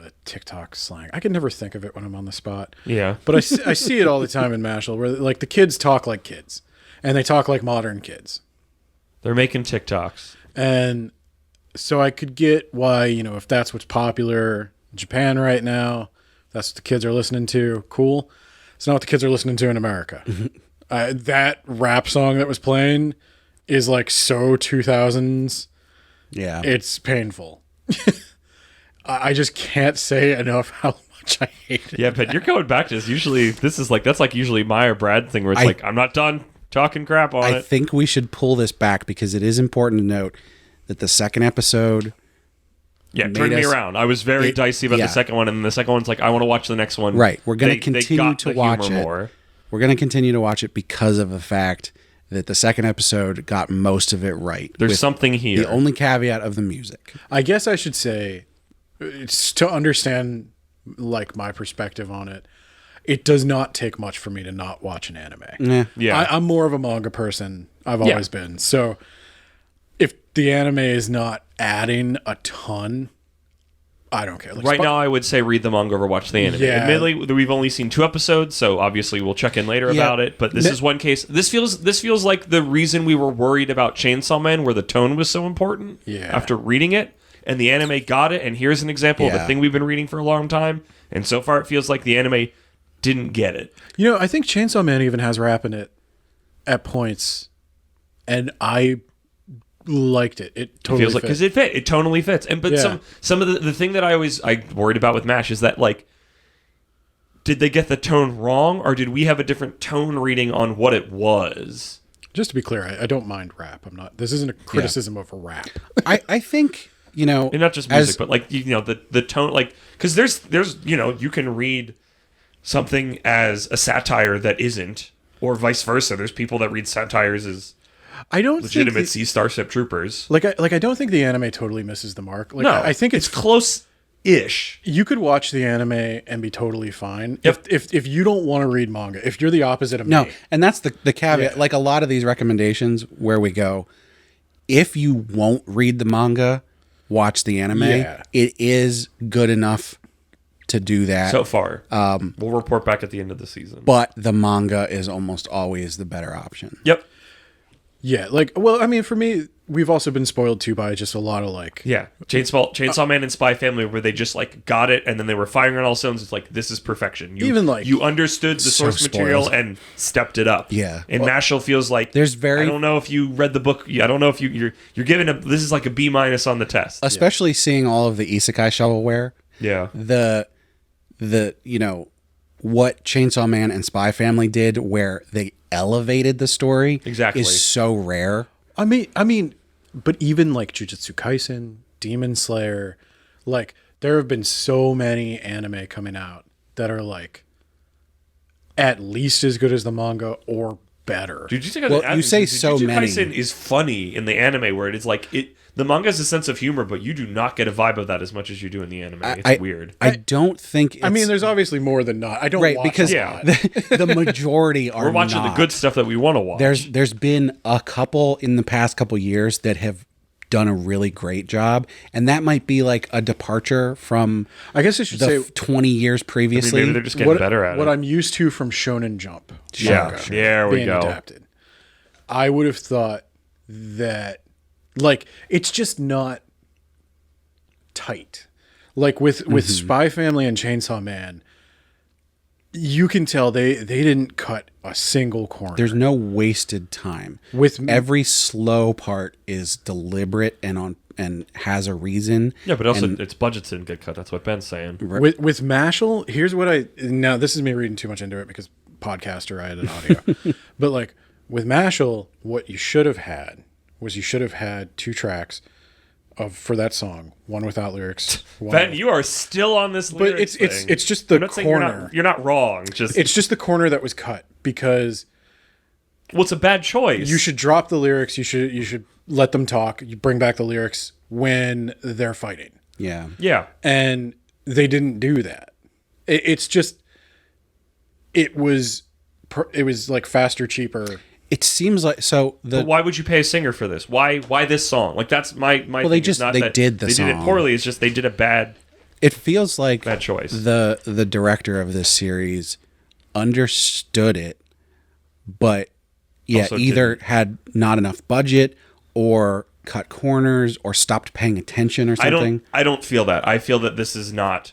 Again, we're 2 episodes in. This is way too That's early true, to make this judgment call.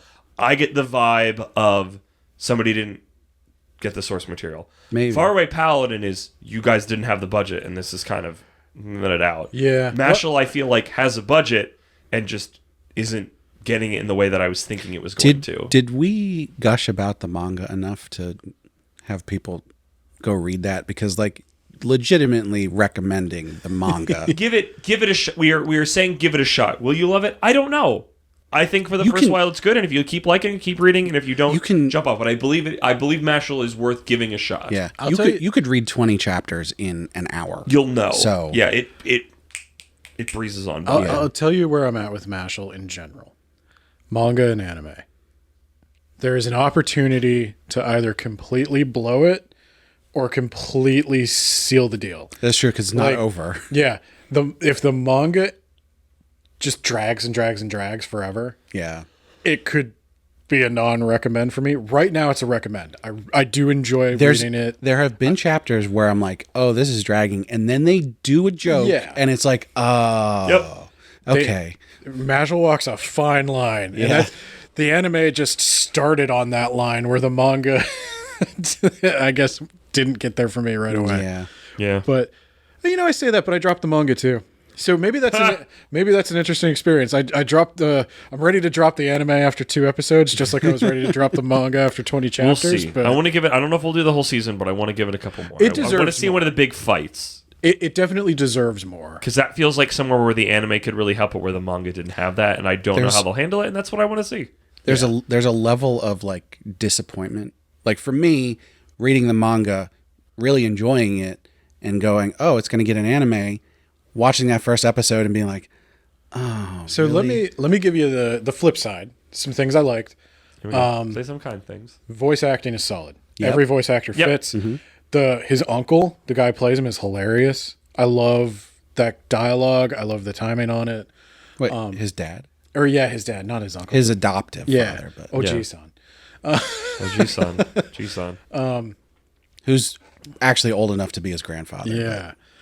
But I liked all of that. I think the visual design's good. The way the magic looks, everybody said it's perfect. Oh, there is one thing to note about the magic.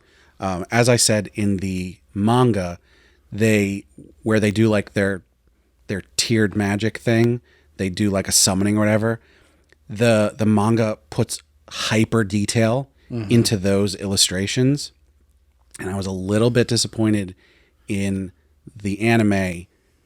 It's not that they From the one we've seen. Yes, we've From only the seen one. One singular. it seemed like it was just done normally. And that's not a bad thing, but I really like the hyper detail that they put in the manga. Read the My Hero manga and it'll be 10 times worse. I promise. No, but I also like whenever they did a comedy gag, it visually and sound design worked. Yes. When Mashle's can't open the door. And he's trying to put the door back on and it's just Yeah, Or those have when been funny. He's lifting Those have weights. been elevated. Those all work great. I think it had just been a while since me personally had watched an anime where I was like, oh, that doesn't work at all. How did that get through editing? And See, that's what I mean, because I feel like we've gotten the eye of like, okay, you guys didn't have budget. We're cutting corners. We're trying to make it work. Where it's just generally like, you guys made it, like, you were doing good. Like, you just to add a bad pick. I also It just don't happen as so- much, I feel like, at least that we see. I don't know how much our listeners are like really into anime or really into manga. I mean, I don't know because they don't talk to us, but the thing for me is like I read so much manga that when I'm reading one that's not that great, it doesn't really affect me that much because I'm just like, well, I enjoy the story enough, so even though it's not that good, I'm just going to keep checking it out.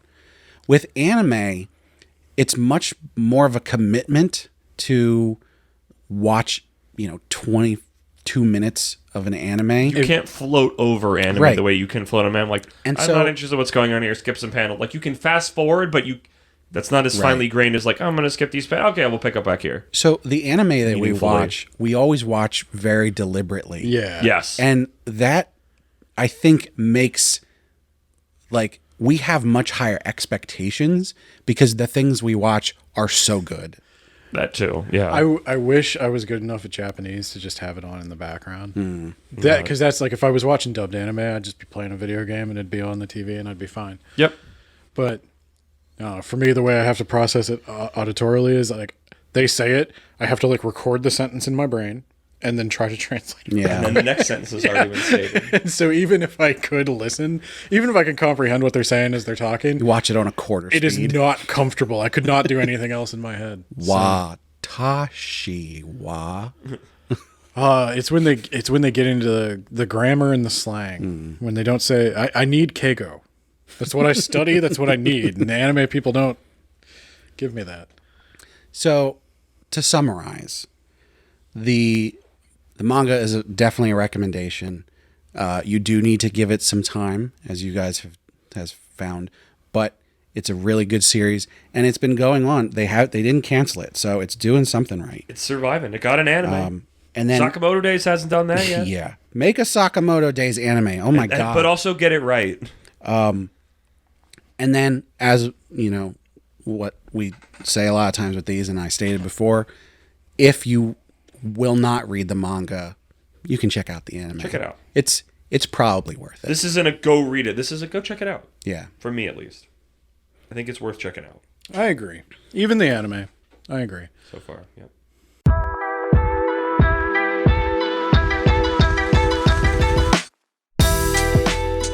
Well, thanks for listening to That Time I Got Reincarnated in the Same World as an Anime Podcaster.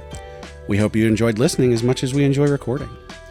To find all of our social media links, such as Twitter, Patreon, Facebook, and more, visit our website, animepodcasterreincarnation.com. You can also find articles on various topics, as well as new manga reviews. I hear there's going to be a new manga review for Kill Blue. There's going to be like 3. We've got a lot. We've been slacking. We'd love to hear from you on any of those social platforms, or you can leave a comment on the site. You can even just send us an email to Isekai Sensei-Sama at gmail.com. We're always looking for feedback on what you'd all like to see, or better ways to interact with you. If you prefer to listen to our podcast in high quality stereo, be sure to check out our YouTube channel where we simul-release all of the episodes. You can listen to it. It's a POV recording because you are Brad in that recording. When I say stereo, I mean stereo. Stereo. Stereo. And then Ben, you say it. Stereo. I'm in the right channel? Yes. Cool. Left channel, best channel. And before we go, I just want to remind you to check out Sugoi Mart, where you can get 15% off your first order by using the link in the description or by using code APR15 at checkout. Sugoi da. Anime Podcaster Reincarnation 15. And if you'd like to hear Ben talk about some isekais, you should check out Words About Books. The last episode that they did on Thrawn, it's an isekai. What? Yeah, we decided there's like an academy kind of isekai. So first of all, he gets picked up from a planet and gets taken to another planet. So there's that. He's another world. No, we can't start. Star Wars is always on another world. Then try. He goes to an academy where he just so happens to be way better than everyone else, which is an isekai trope. I think this is at the far end of our isekai matrix. Then he is reluctantly okay with slavery. Yeah. Okay, now I'm on board. I was gonna say Brad has been in the Words About Books Discord selling this. You've summoned John Brown. There's like 3 people now telling me Thrawn is an isekai. So get your isekai stink on everything. No, but those are good episodes, and a recommendation for that book. yes, yeah, And probably the entire new Thrawn trilogy, right? yeah. There's a new Thrawn trilogy? The whole new Thrawn trilogy. Is Thrawn new canon now? Yeah, he got rebooted. Okay. And it's one of the rare cases where the reboot fixed everything and did it better. That's the joy of it. You take everybody loved it, and then they just do it again, but they make it all better. So that most recent episode, 2 episodes, was the first book. Ben accidentally did the second book first, so that episode is a couple months ago. You can read them out of order. You know it. Okay. Let's check it out. In the second book, Thrawn and Darth Vader fight crime, and that is obviously where we're start. Pretty rad. Well, once again, thanks for listening. And you know, I hope we can all live lives worth reviewing.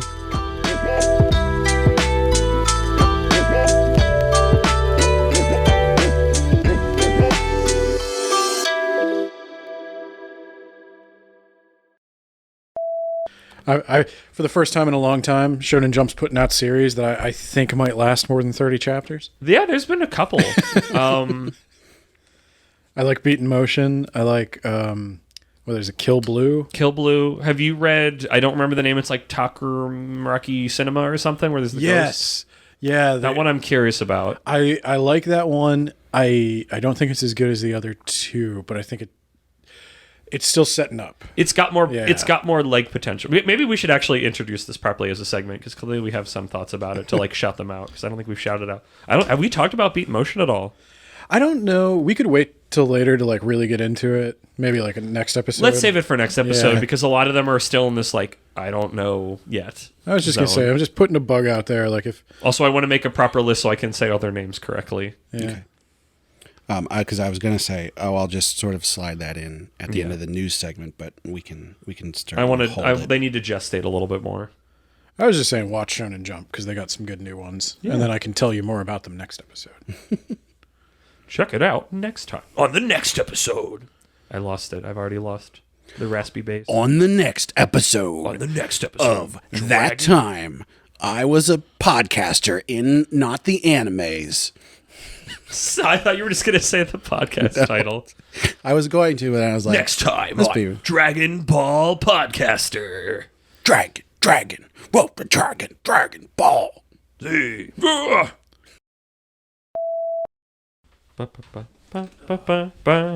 Except we need you for these ones too, because I'm about to shame you.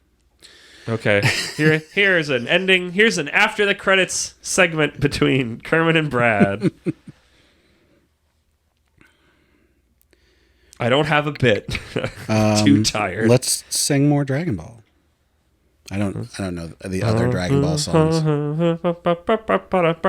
Oh wait. I know how to solve this problem. Alexa, play Kickback. I've actually been listening to some Bob Dylan stuff recently. Maybe you've heard of the Traveling Wilburys. I have no idea why. Brad, how is this important? Well, it's not. You said Bob Dylan, and I was like, Bob Dylan is in the supergroup, the Traveling Wilburys. Did you tell me that last week? Because I feel like this information. Yes, I think I that's did, why. yeah. You told me. For our Gen Z listeners, Bob Dylan was a sort of Taylor Swift singer-songwriter of his day. No, Bob Dylan was a what's that shitpost artist on Twitter that everybody loves that Elon's fighting with? Oh. You know what I'm talking about, Ben. You almost assuredly... It's like Dill or something? Yeah, I think it's just Dill. Yeah. And he's the one that made the, I'm not owned, you didn't own me as I slowly turn into a corn cob. Like, he's got some, like, classic tweets you've 100% seen screenshotted somewhere. Just to say, the weird thing about the Traveling Wilburys is, like, Bob Dylan doesn't fit in that group. What do you mean he doesn't fit? No, it's so weird. He's like so different from the rest of them. Oh, okay. Because it's the rest of them can sing. It's George Harrison, yeah. Tom Petty, Shit. Tarman. Joe Walsh? John Walsh? I forget. He's the one I can never remember. The one nobody can remember. And now I've lost all of them. So Now we have revealed our age to the audience. The Traveling Wilburys. Okay, I'll put it this way. I'm not quite old enough to have listened to a young Bob Dylan. Yeah. But... Oh, no. All those guys were old when they were doing that. You're old enough to have listened to an old Bob Dylan. Yeah. I'm old enough for my dad to have been into Bob Dylan. There you go. Grande sponsor. Oh, Christmas. I already have that audio. It's really good audio. You never listen to the podcast, do you? No. I put it in. It's every I time I have use to. it. I like hearing my voice too much. I'm too much of like a little parrot with a mirror. Too freaking narcissistic. I'm the opposite. Like, I don't mind listening to my voice, but I always find myself thinking, like, oh man, I should have said this, and then I say it. I love those moments where I'm like, oh, I would respond with this, and then past me responds with that. I'm like, yeah, that. I'm like, wow, how much of my life is just like, I'm just an algorithm in this box. Like, I'm just always programmed to say those things.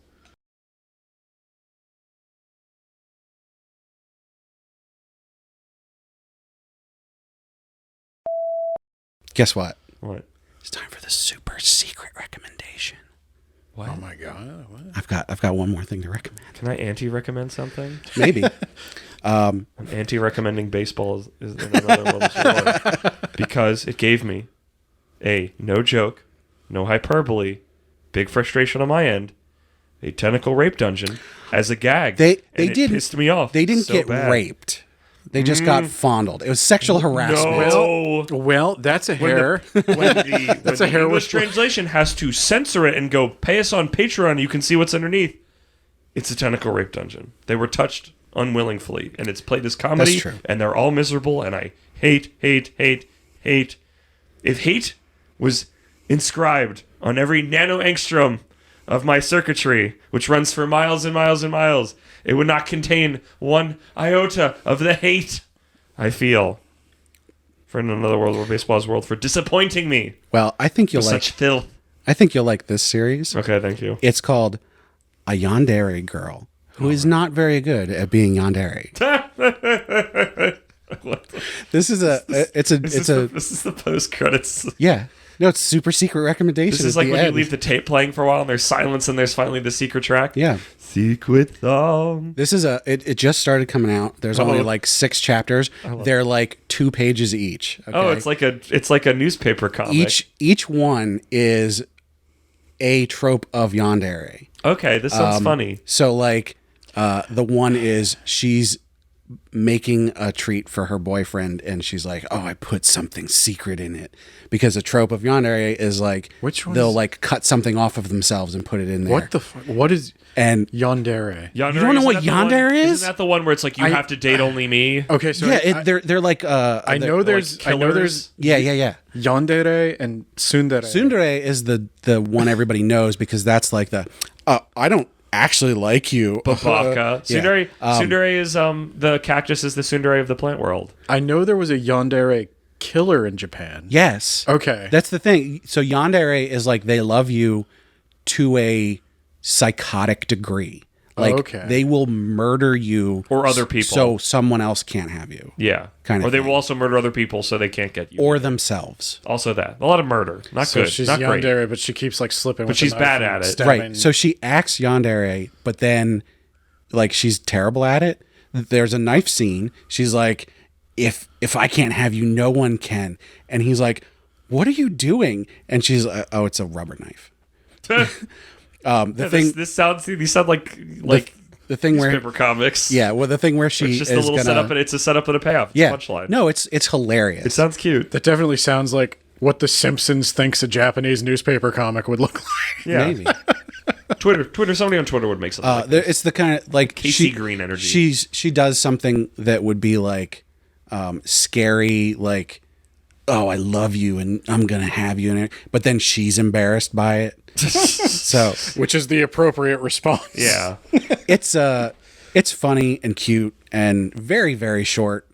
Check it out. You're the secret song on the album. Secret song.